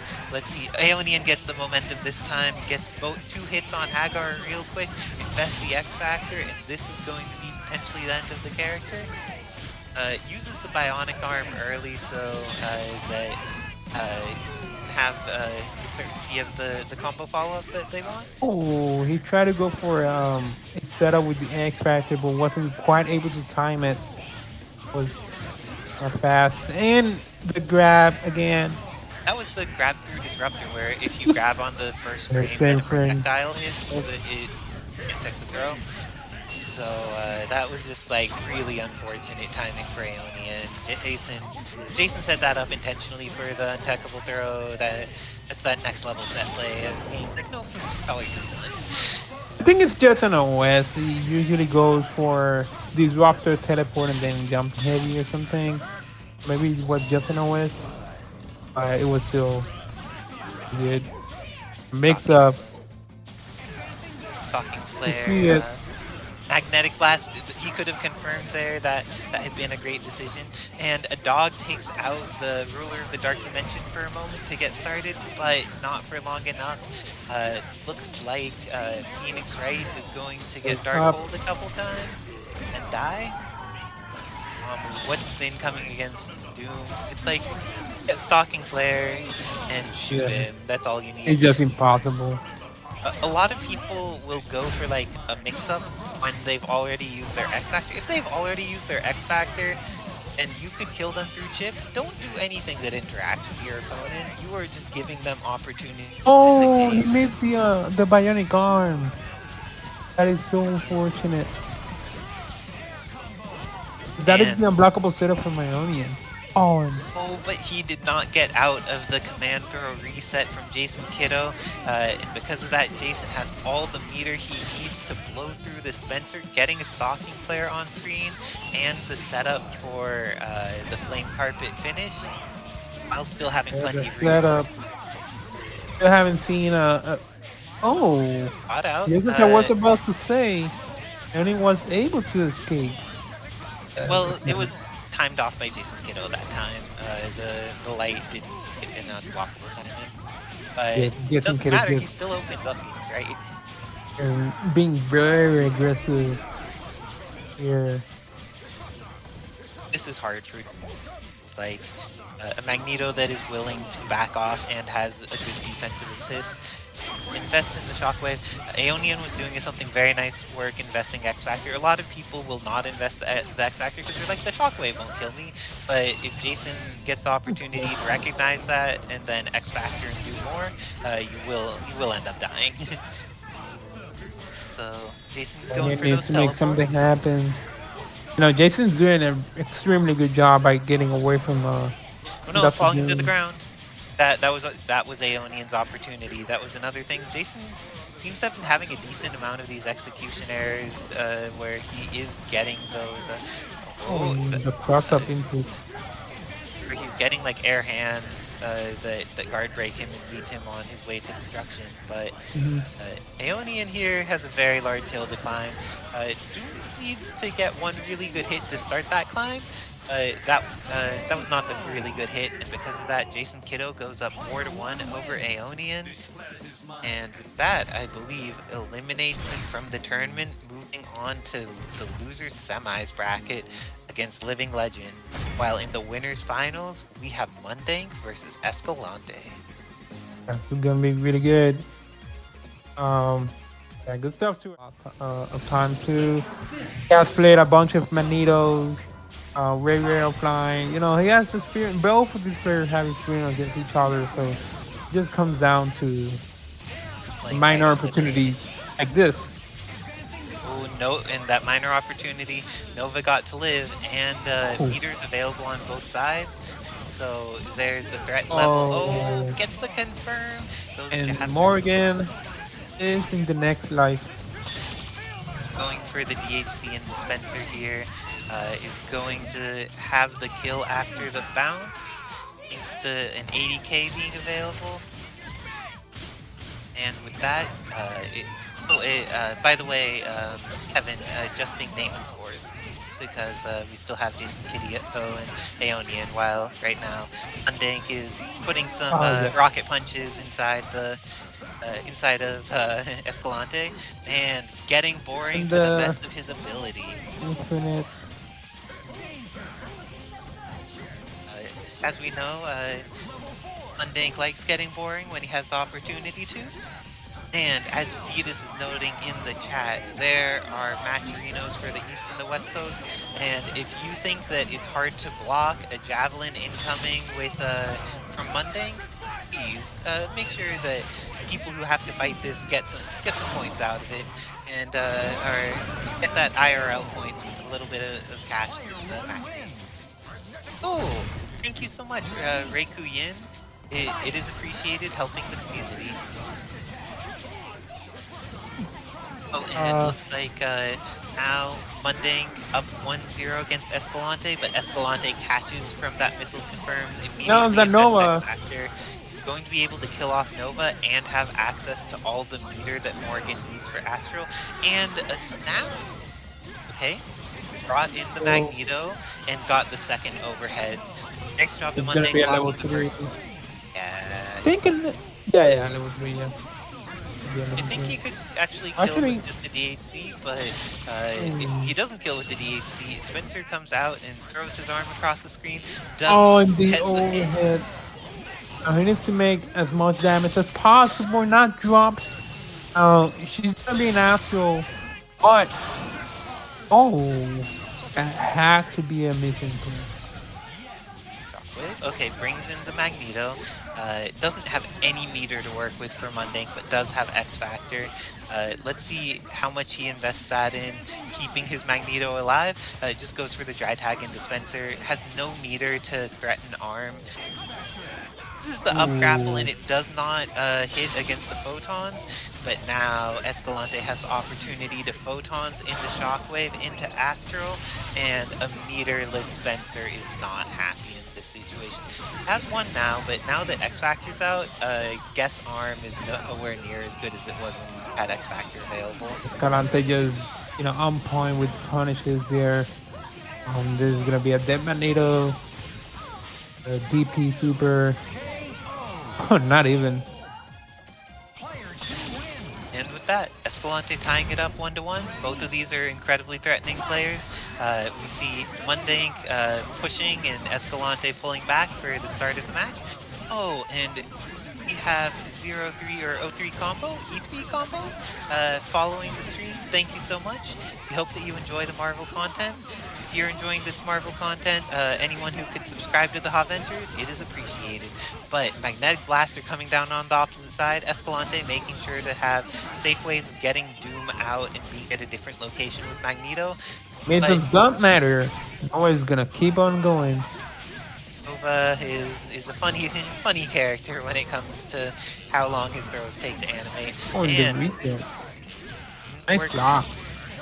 And Shockwave's going to hit Nova and hit Magneto, and Astral is on the screen. Nova didn't die though, and that's a huge deal for Mundank, and that's so much red life to recover, and just throwing out the bionic maneuvers, not actually getting it, and this is a pretty scary situation for Mundank, even though Magneto's beating pretty hard for Escalante.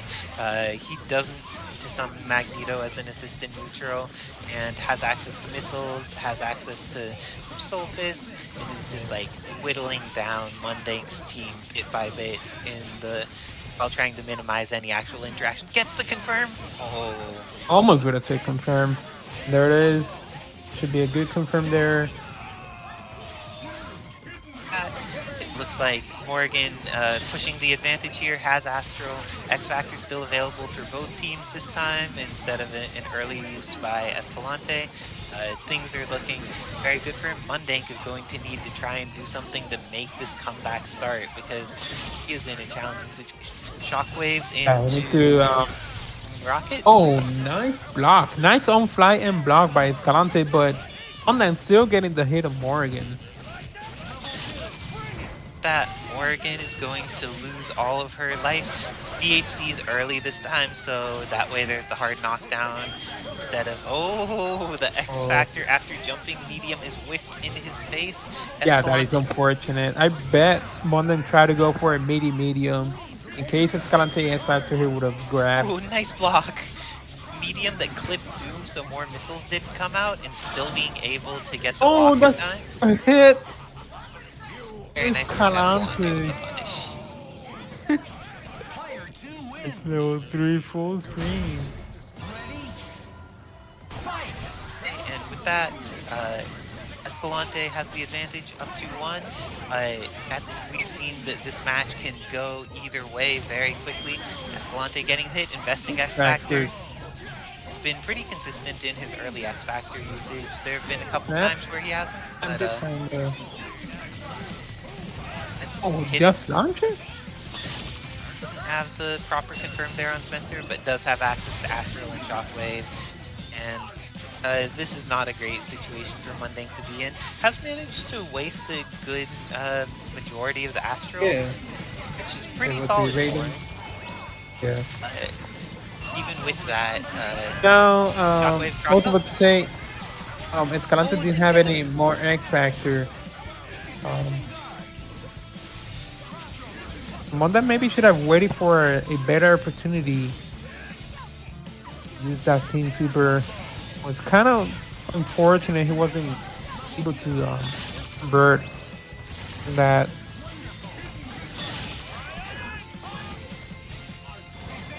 And the arm didn't clip This is looking really bad for Mundank. No X Factor available to make a guess arm into a dead character.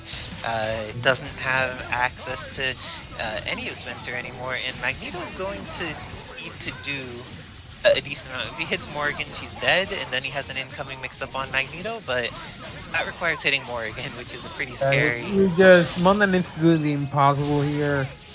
Needs to fight Morrigan. Morrigan has, it's about to build another Astral. He has missiles, and she also has the Disruptor and the... This is tough. And with that, Escalante going up 3-1 against Mundank, taking a very substantial lead in this set, but because of Pasadena rules, it's 1st to 4 now. Mundank has an extra chance, and he sets into throw. The missiles again, doesn't really matter. It should be a dead Magneto here. Ends up going for the dry tag into Mag, so DHC from Tempest into... Oh, and just drop.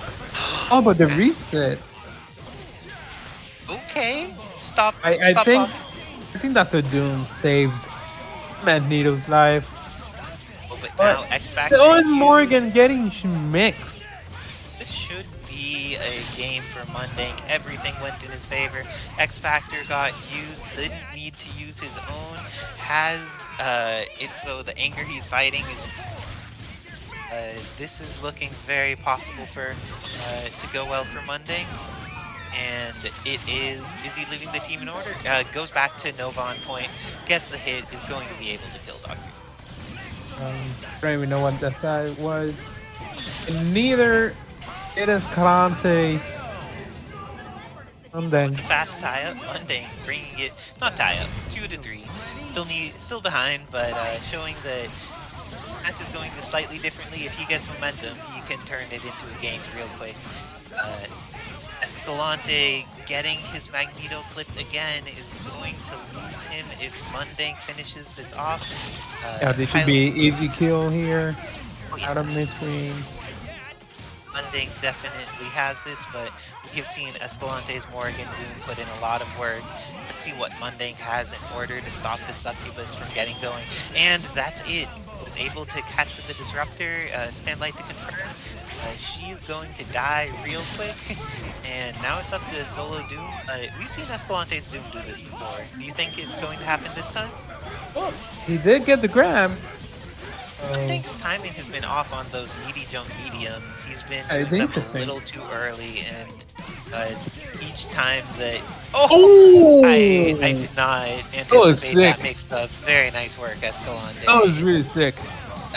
Blocking that is very hard. Anyone who's like, oh yeah, I would block that. No. The only person who would block that, or would say they would block that, is Remy Martin. People who are honest are going to be like, no, I would not have blocked that either.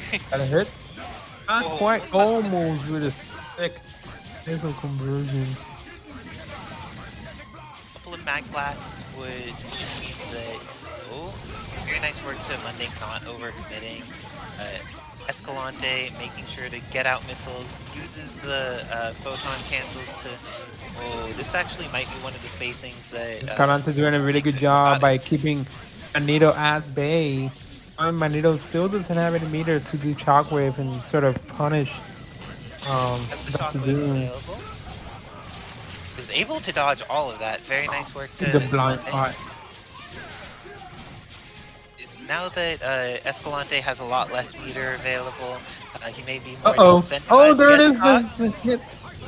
And this looks like Mundank is about to tie it up 3-3 after Escalante had all the meter and resources in the Doom versus Magneto matchup. Just was magnetic blast, pecked away and pecked away and pecked away, and then once he got a hit, Mundank converted into the victory.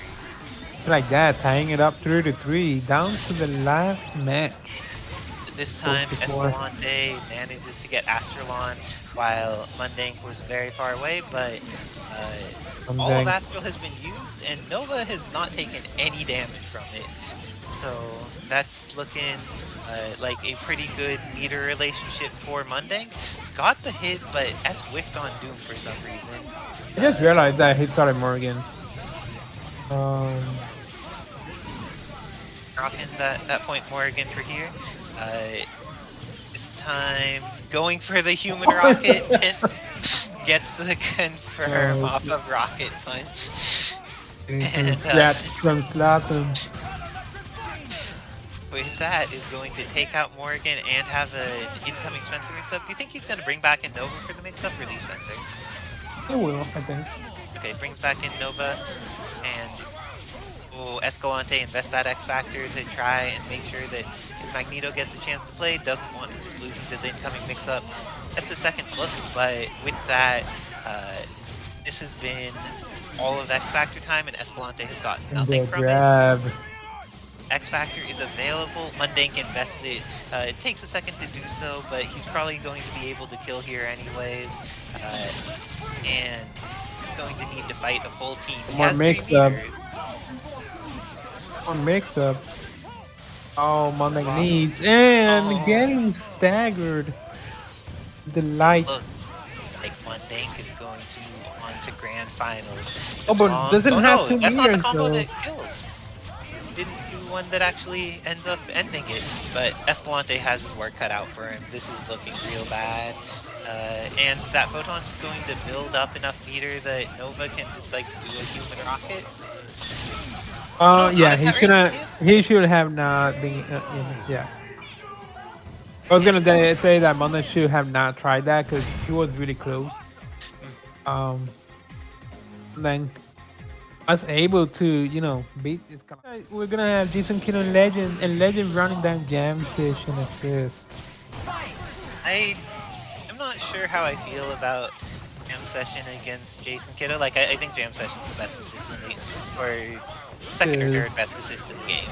But I feel against, like, when you already have Tatsu, in this specific matchup, it's not as much of a game changer as against, like, a Zero or a Morrigan. Oh, and Chris was able to live after that. Oh, trigger. Oh, very nice vortex. Oh, but got the light instead of the hammer. Poor Legend, but and Magneto. That could have gone very well. I would have invested X Factor there. Get rid of both Haggar and Magneto is worth it. Yeah, maybe Legend wasn't aware that Magneto was gonna get picked up again. But gets the catch on Haggar this time. I don't think he even needs X Factor to kill him off. Oh, leaves him with the pixel, and because he goes for hysteric, it's gonna get caught. That's good. I mean, he didn't get that much damage. Dante can still make something happen. Dante, I feel like Dante has is a pretty mixed bag against Dormammu, and especially now that Dormammu has hands available. Oh my gosh, is there a raid of 124 people by Xyzix? Thank you so much for the raid, and thank you to all the people who had been watching Xyzix stream. Now you get to see some hype marvel going on with JasonKido versus Living Legend. Both of these players have performed well at multiple events. Jason winning the Texas Showdown recently, and both of them playing online well as well. This time, Jason getting those hands is going to use the explosion to take out Dante. What can Living Legend's Akuma do to take this on? And he just stood still for a quick second, and there it is, a DP. Legend special. Let's see if he catches Dormammu. Jason seems very willing to run away. Just like run out this X Factor doing an immaculate job by just running away and decides to hard attack into Haggar. But he still has X Factor, so it was, I don't think. Not gonna use X Factor yet. I don't think he's gonna save Haggar. Cheap damage. Just gonna win with Haggar instead. You don't need to save a character when you can win with them. And JasonKido investing the resources in Haggar, using that X Factor to make sure that he gets the kill on Akuma, goes up 1-0 against Living Legend in this set of loser semis. The winner of this is going to go on to face Escalante and hope that they could get into grand finals against Mundank. But it looks like in that situation, JasonKido gets another hit, is going to be able to kill Chris potentially meterless here, and have just all the resources available for doing something messed up. 3.5 bars and the Haggar incoming. Dante's buttons are very slow, and Haggar can press stuff near him in the corner. Hilarious. The spin to win, but Legend ready for it. Takes some Stalking damage, Flare. but Stalking Flare Ooh. gets a hit, but doesn't confirm, and now Living Dante. Legend does get the confirm off of it, is going to be able to potentially kill off Dormammu here. Goes for... Okay. Unless he uses X, I don't think he kills here. Oh, ends up I using can Okay, I sort of agree with the decision, because otherwise, if you let I don't let like the mom not die, yeah, exactly, kill them. always They kill can Dormammu easily- on this team. Like, Oh, if there's my- no Dormammu, the set play the is command much grab. harder. Yeah, exactly. Yeah, just to chase their Mamu down and just you might just get rid of him. Okay. And Anusa with a gifted sub to Dot. Nice work, Menusa 2016. Y'all rock, and thank you for supporting the Marvel community. And while you're supporting the Marvel community, Jason is supporting Akuma and finding his grave, crashes down on him and goes up 2-0 in this loser's semi set. Yeah, Akuma is not living through that. He is a squishy boy, and it gets even squishier against a big buff Haggar. It is not a safe situation to be in. Looks like the Wesker is coming out. How do you feel about Wesker in this setup? Would you run him on point, or do you think it's good to have him in second, KJ? I think it's good to have it on second. Although he may do a good job against Haggar, but I guess Chris now is better option than. Oh, I mean, he started Wesker, so I guess he knows. Start that Wesker, okay. Definitely ended up going for it, and to the people The who snap are on doing their Mamu, he knows their Mamu's a problem. invest the And X he's gonna Factor. get rid I of like it. Get rid of this character. Super, As long as this kills, this is fine. should be money.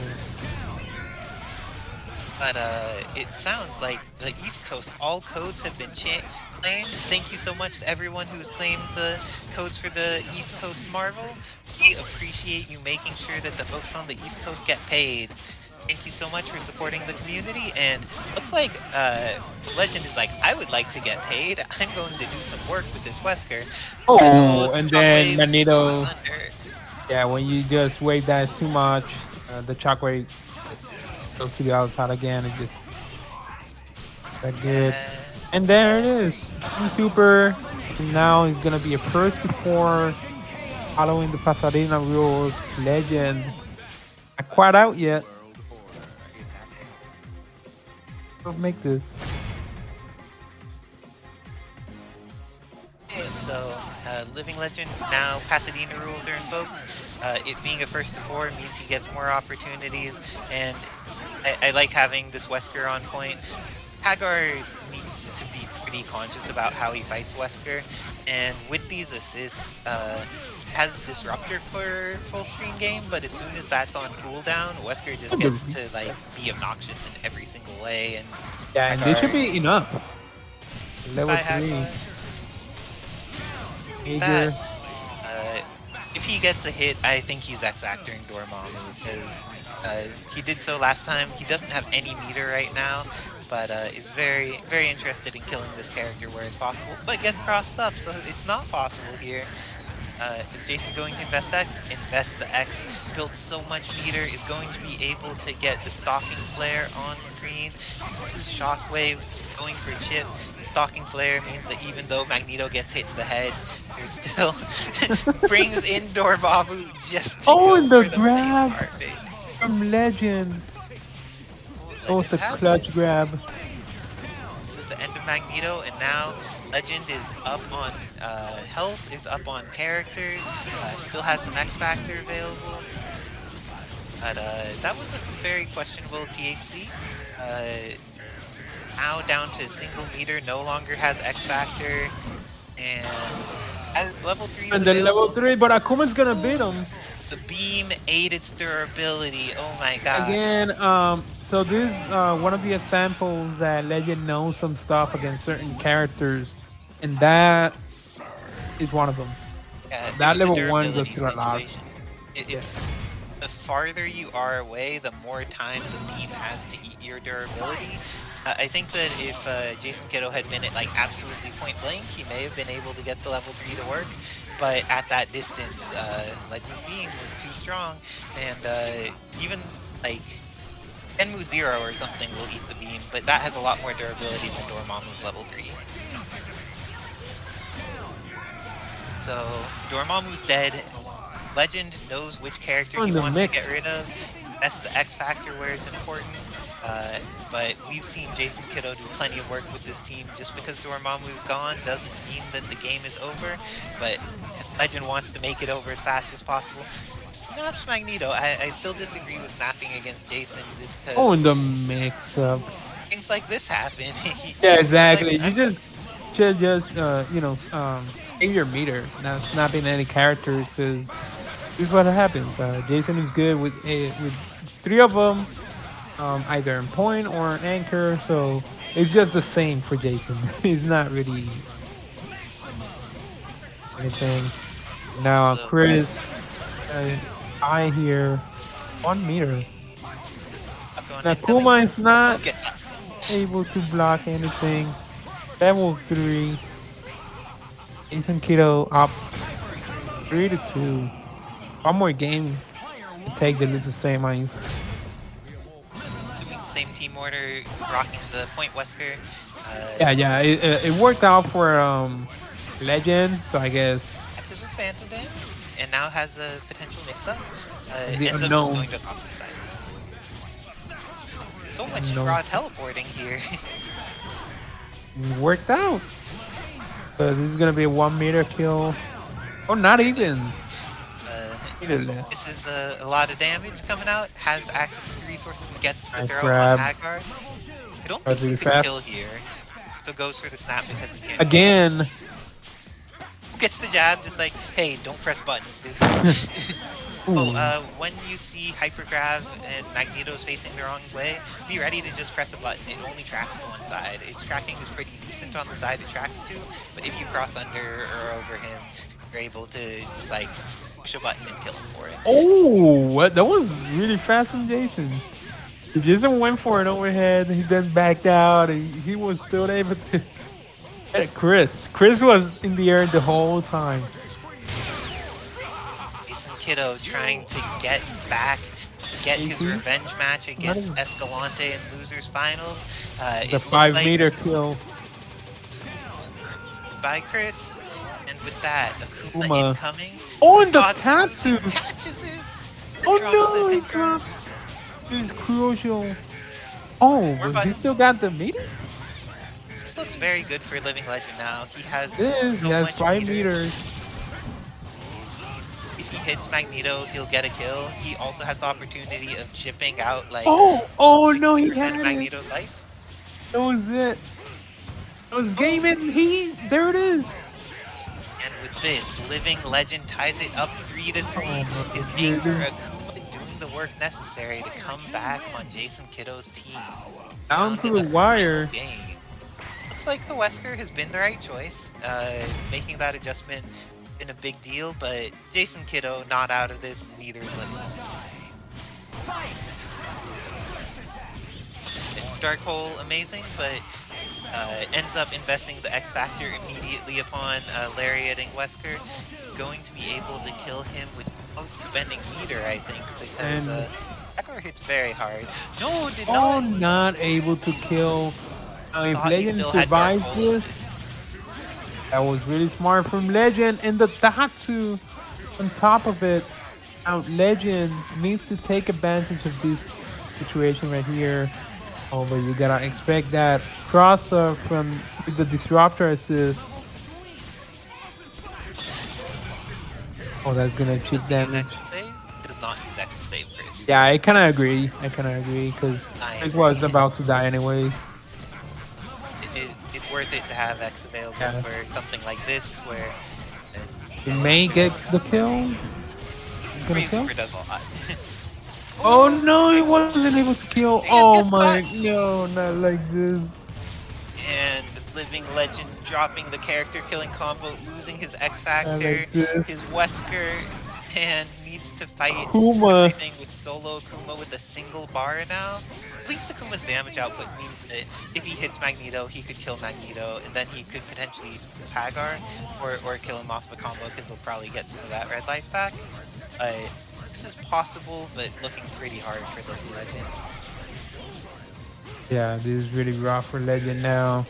The Legend needs to make something happen, and Jason, again, he doesn't mind just playing lane game. He's running away from trouble, but then Legend making it happen with the single Hadouken in the ground. And be able to kill with no other meter. Pretty good knowledge from Legend. Oh, that looks like it would have hit. No, again, the same scenario. But this time, JasonKido getting the counter hit. And that is gonna be it. JasonKido taking it 4-3 against Legend. Sending Legend home. Off this tournament. Needed for playing in the West Coast event, so I'm gonna hop off for now. Good luck. Thank you. 3-4 against Mundank on winner finals. So first match.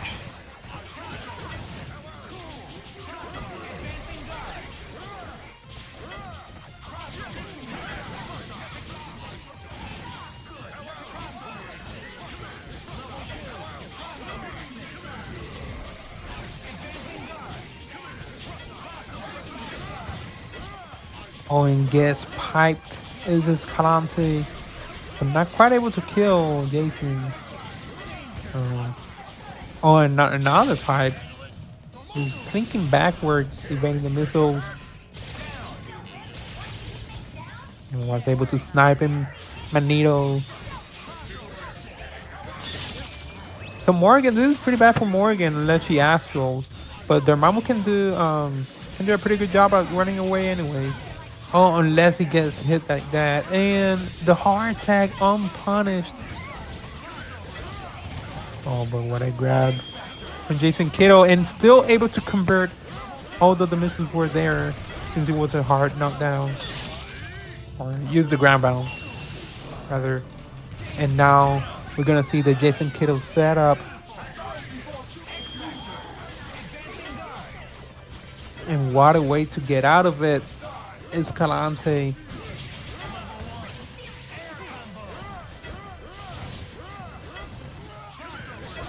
JasonKido not gonna. Oh, actually, he is able to kill. Oh no, he drops the combo. Escalante. Oh, the disruptor. That crouching leg was not quite able to get Magneto from behind the Dormammu.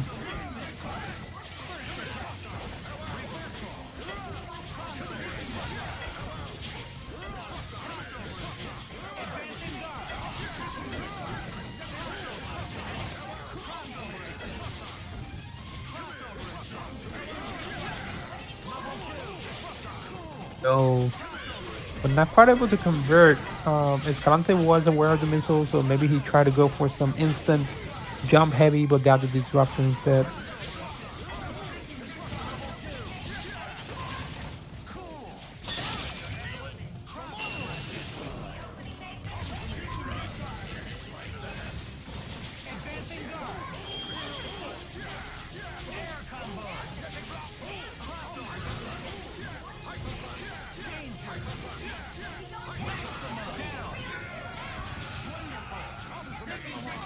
On 5 meters, he can.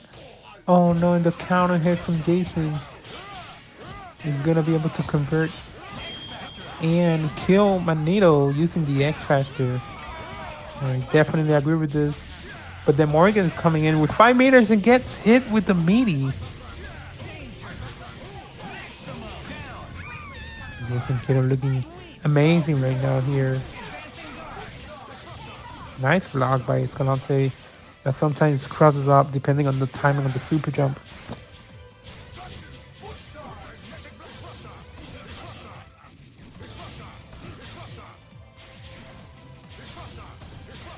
He's really uphill for Escalante, but not quite impossible. I've seen a lot of Doom comebacks, but I don't think this is going to be one of them. And the Shockwave was still there, able to chip Dr. Doom to death. And JasonKido up to games. If he wins one more time, he will eliminate Escalante from the back using the Pasadena rule, which is the first to 3 unless you get a win that is the first to 4. And now the setup, really hard to get out of. And there it is. That's an unblockable setup. X Factor's Morrigan. 1000% agree with this decision. Now Dr. Doom needs to block this incoming and doesn't. Oh, he just let go of the stick. Dante just let go of the stick.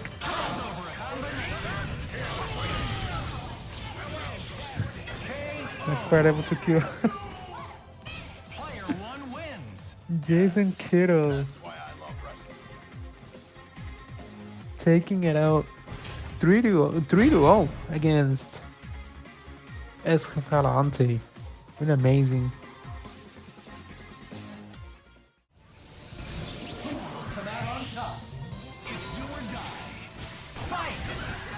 Now grand finals, JasonKido versus Mundank.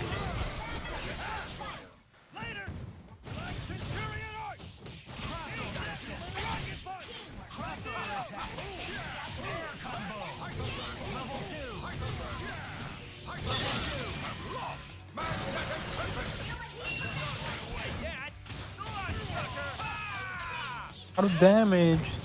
Possibly Cleo Haggar with the Nova extension. Getting the double 80k here.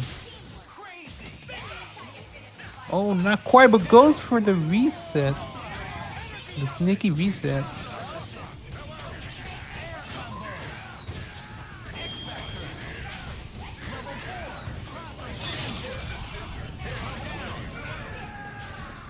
Killing Nova here.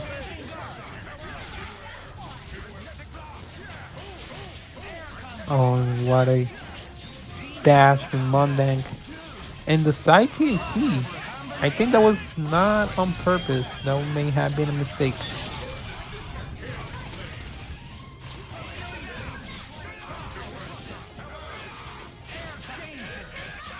Oh, what a conversion from Mundank. That was sick.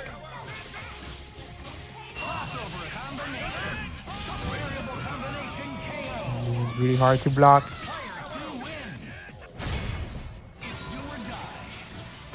Mundank looking really good here.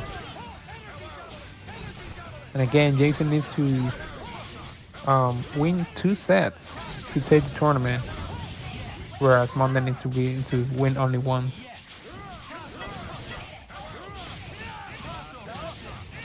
Oh, what a challenge from Mundank.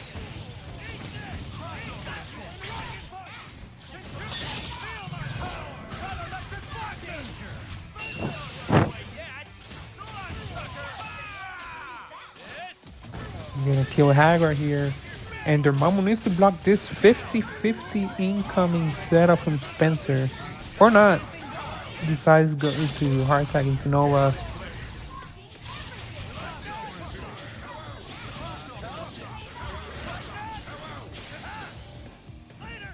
Oh, what a back that grab from Mundank.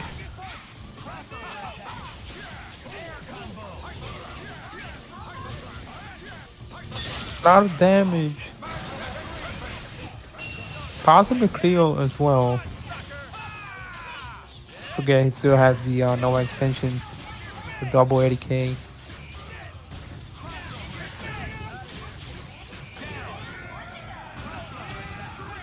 Very nice from Mundank.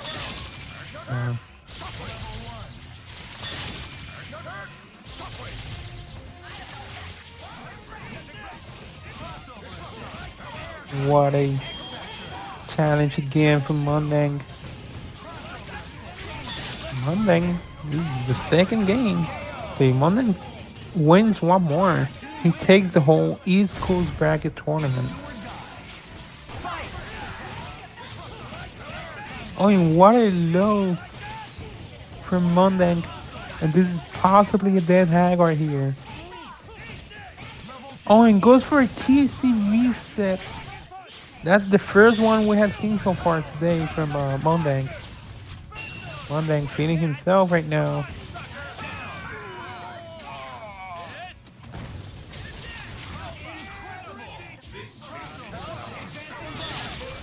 He just stands there.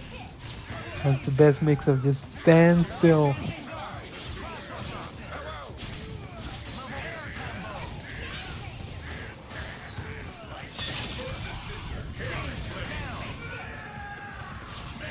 Noah goes down.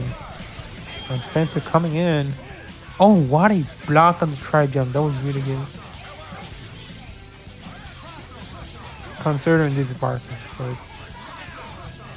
So now Mundank uses Fracture, so he can't really do any unsafe stuff. Oh, and what a hit. That is exactly what Mundank needed. Now he goes for the 50-50 setup here. And Jason blocking the 50-50.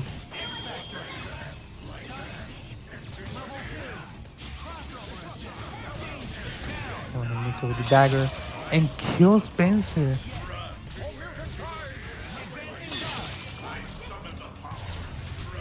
I don't think he's gonna be able to punish. Oh, and Jason kills Magneto almost instantly with that extraction. It's a lot of damage. Now this is gonna be a 1st to 4.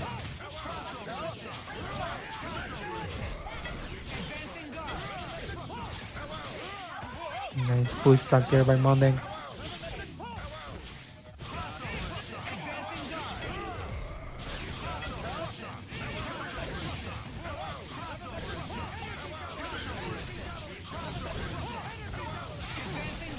A lot of work. Oh, that was kind of weird. That's gonna be a happy birthday.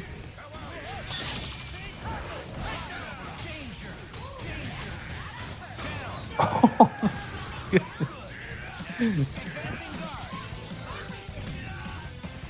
what a grab. Oh! Wait, what? That was a forward throw and then it went back to, to the right side? That was so convenient from Jason there. And now he goes for this setup. What a way to get out of there. But gets piped in the face. This is gonna be super into kill. And just like that, JasonKido tying it up 2-2.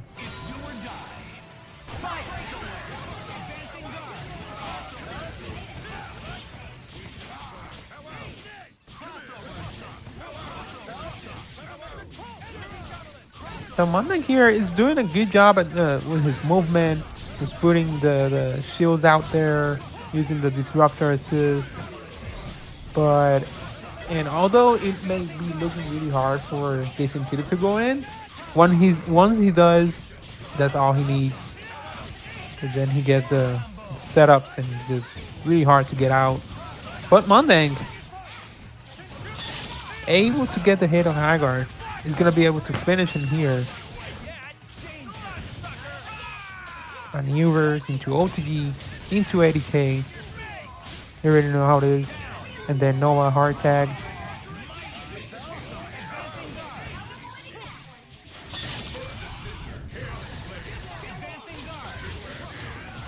Another really important factor is that Jason has been able to block this mix-ups from Mundank.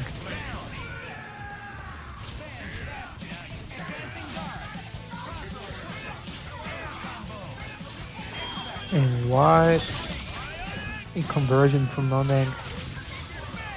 Gonna be able to kill. 50-50. And able to get away with the up dash. Kill, aware of the gap. And aware of the evasion. His options. Oh, what a grab. Oh, and Magneto is bleeding. Oh my goodness, Magneto is just bleeding.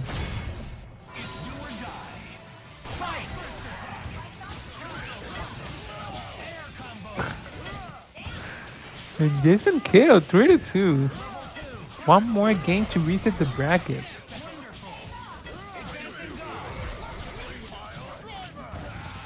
Oh, and the command grab, that was almost perfect.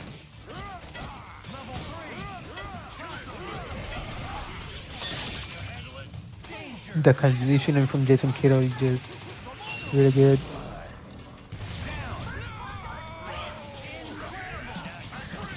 On the setup, again, the unblockable, and it is an unblockable.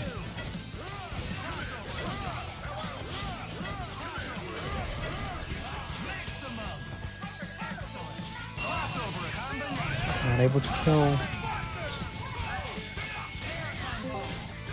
And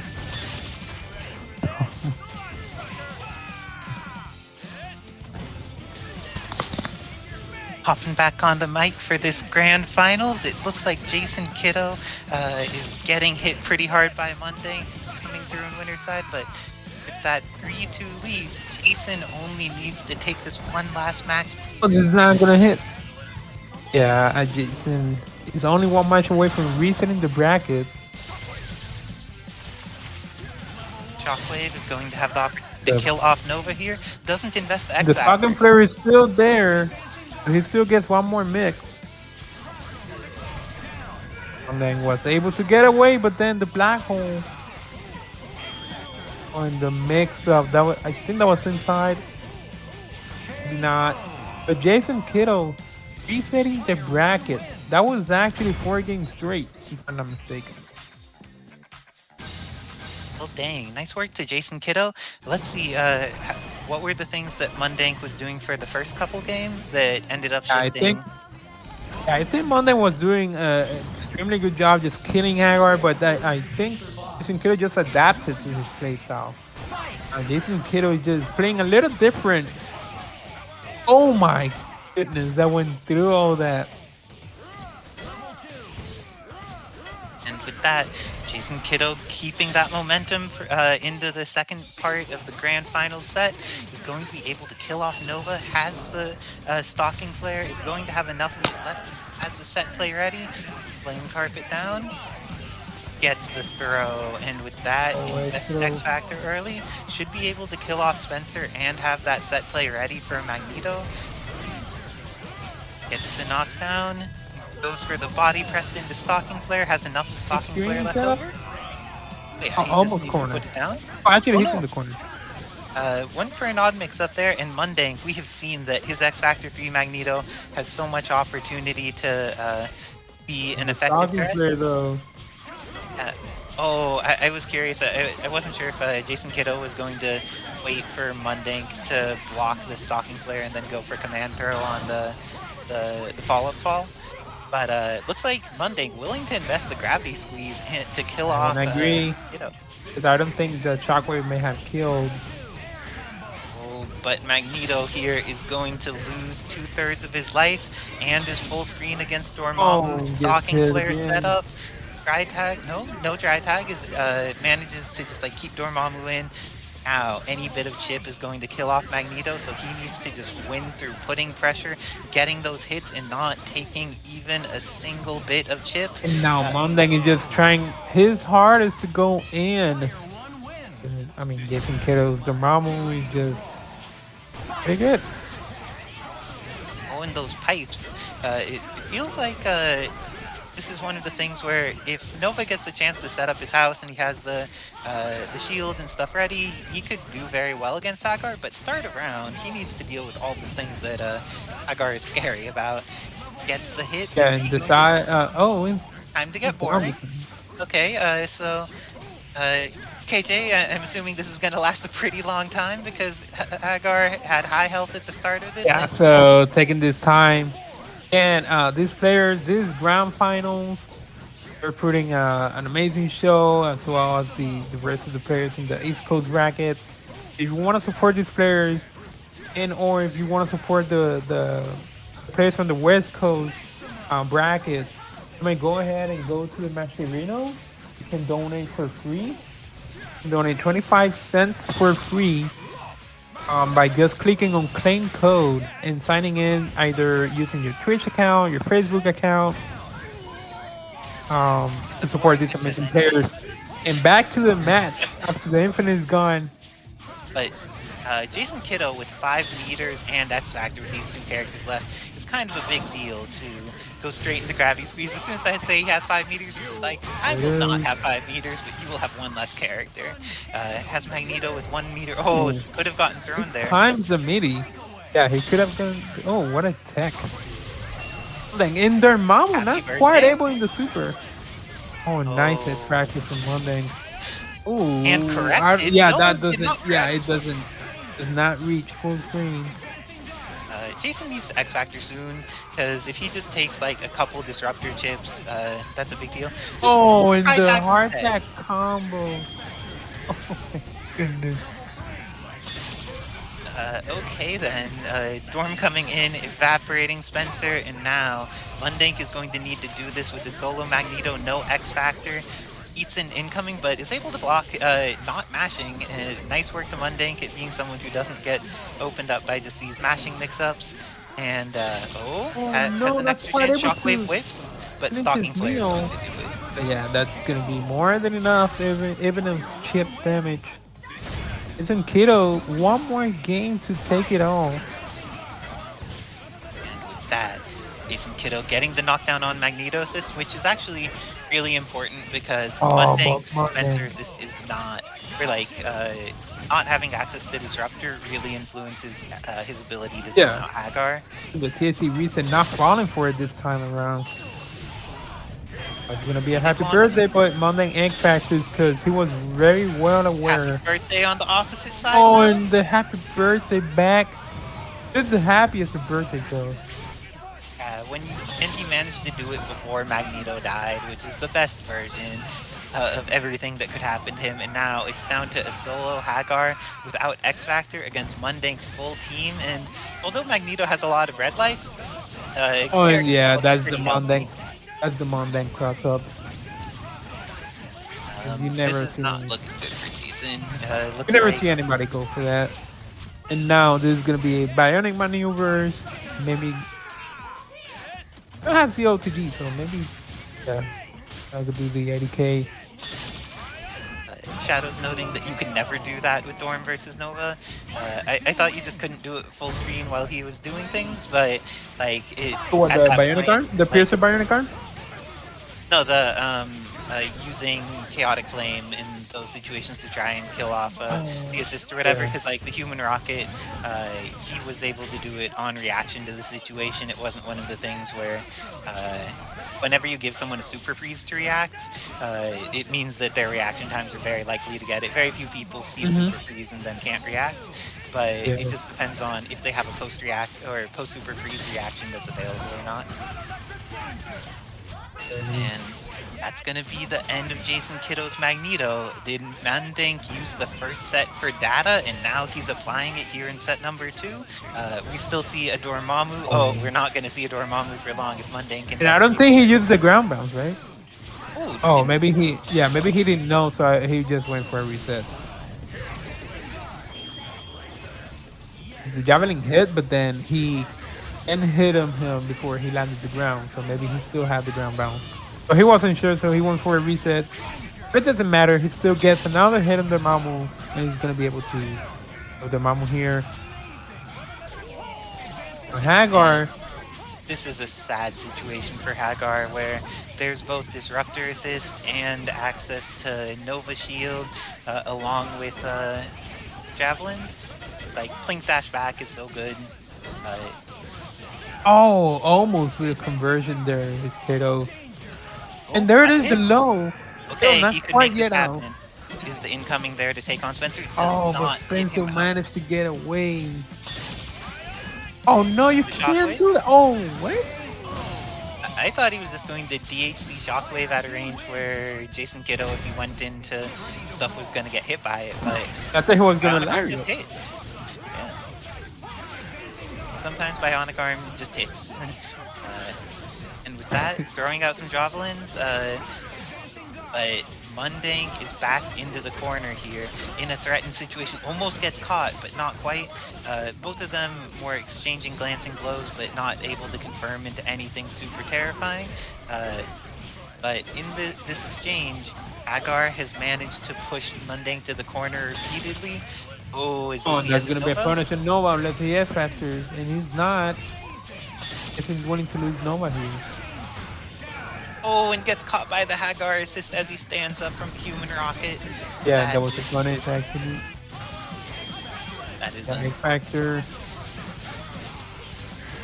But not respecting the Lariat. This is what happens. No, Jason has, has a really good defense in the matchup. That's a really important factor. So the reason why Jason is coming back and he's just doing all this is because he's blocking all the mix-up. And that is a really important factor because most people lose against Mundank because they don't block any of this. But then JasonKido is just aware of his options and he's as being able to have a really good defense. Also, thank you to that sexy teacher lady for subscribing. I know that some haterade is being spilled on Remora right now, probably both in person and through the internet. But glad that you're supporting the community, and hope that everything is working out for y'all. Looks like this time some standing jabs are working out for Mundank. Converting on JasonKido is going to be able to kill off the Haggar. It takes a bunch of resources, but resources he's willing to invest. I think Nova's coming back in for the mix-up, or it's going to be leaving Spencer in. He's gonna switch to Nova. Goes for Javelin. And blocked it. It was same side, but I think he let me time the Rocket. Okay. Well, ended up being patient. I think it's good not using Human Rocket because that way. I think but Magneto way that would have forced X Factor from Jason though, and I would rather trade 1 meter and being safe for X Factor than. But now Nova is dead. No more Human Rockets left. And JasonKido, if he takes this match, he knows. Right, so Jason is aware that Mundank has gone a lot for the sip outside the corner, so this time he went for a meaty. He's gonna be an X Factor. Oh, and the command grab! That was an air command grab, just perfect. That was very nice. It was literally inescapable. And it was all because JasonKido wanted to make sure that he chicken blocked so he would have a more guaranteed punish on Spencer. But looks like that was not the correct decision to make when Mundank is that on point with the anti-air command throws. And with that, Mundank ties it up 3-3 in the Grand Finals reset set. Who is going to be our Wednesday night fights Grand Finals champion from the East Coast? Down to the wire again. And this time, Haggar at full screen for a little bit longer, but already has managed to get Mundank into the corner.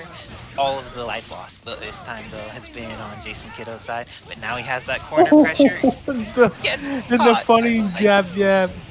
That's the first time Mundank has done this in the entire tournament. And with the falling lights, he converts it all the way into bionic maneuvers. Going to have the kill on Haggar and probably bring in Nova for that incoming setup on Dormammu.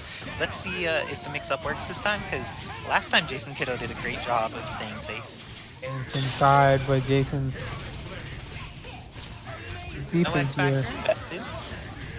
Oh, caught Magneto, just like giving him a couple little taps just to make sure that he's not going to be able to get summoned again for a little bit. And exactly. Confirms from that Dormammu should die here. JasonKido and Mundank are both in the 2020 Anchor Club with their Magnetos in the back, so not over even if Dormammu dies, but this is looking pretty good for Mundank. Yeah, this is It's looking really rough for Jason though. Let's see what he decides to go for the Nova. It's gonna be a punish unless Jason X Factors.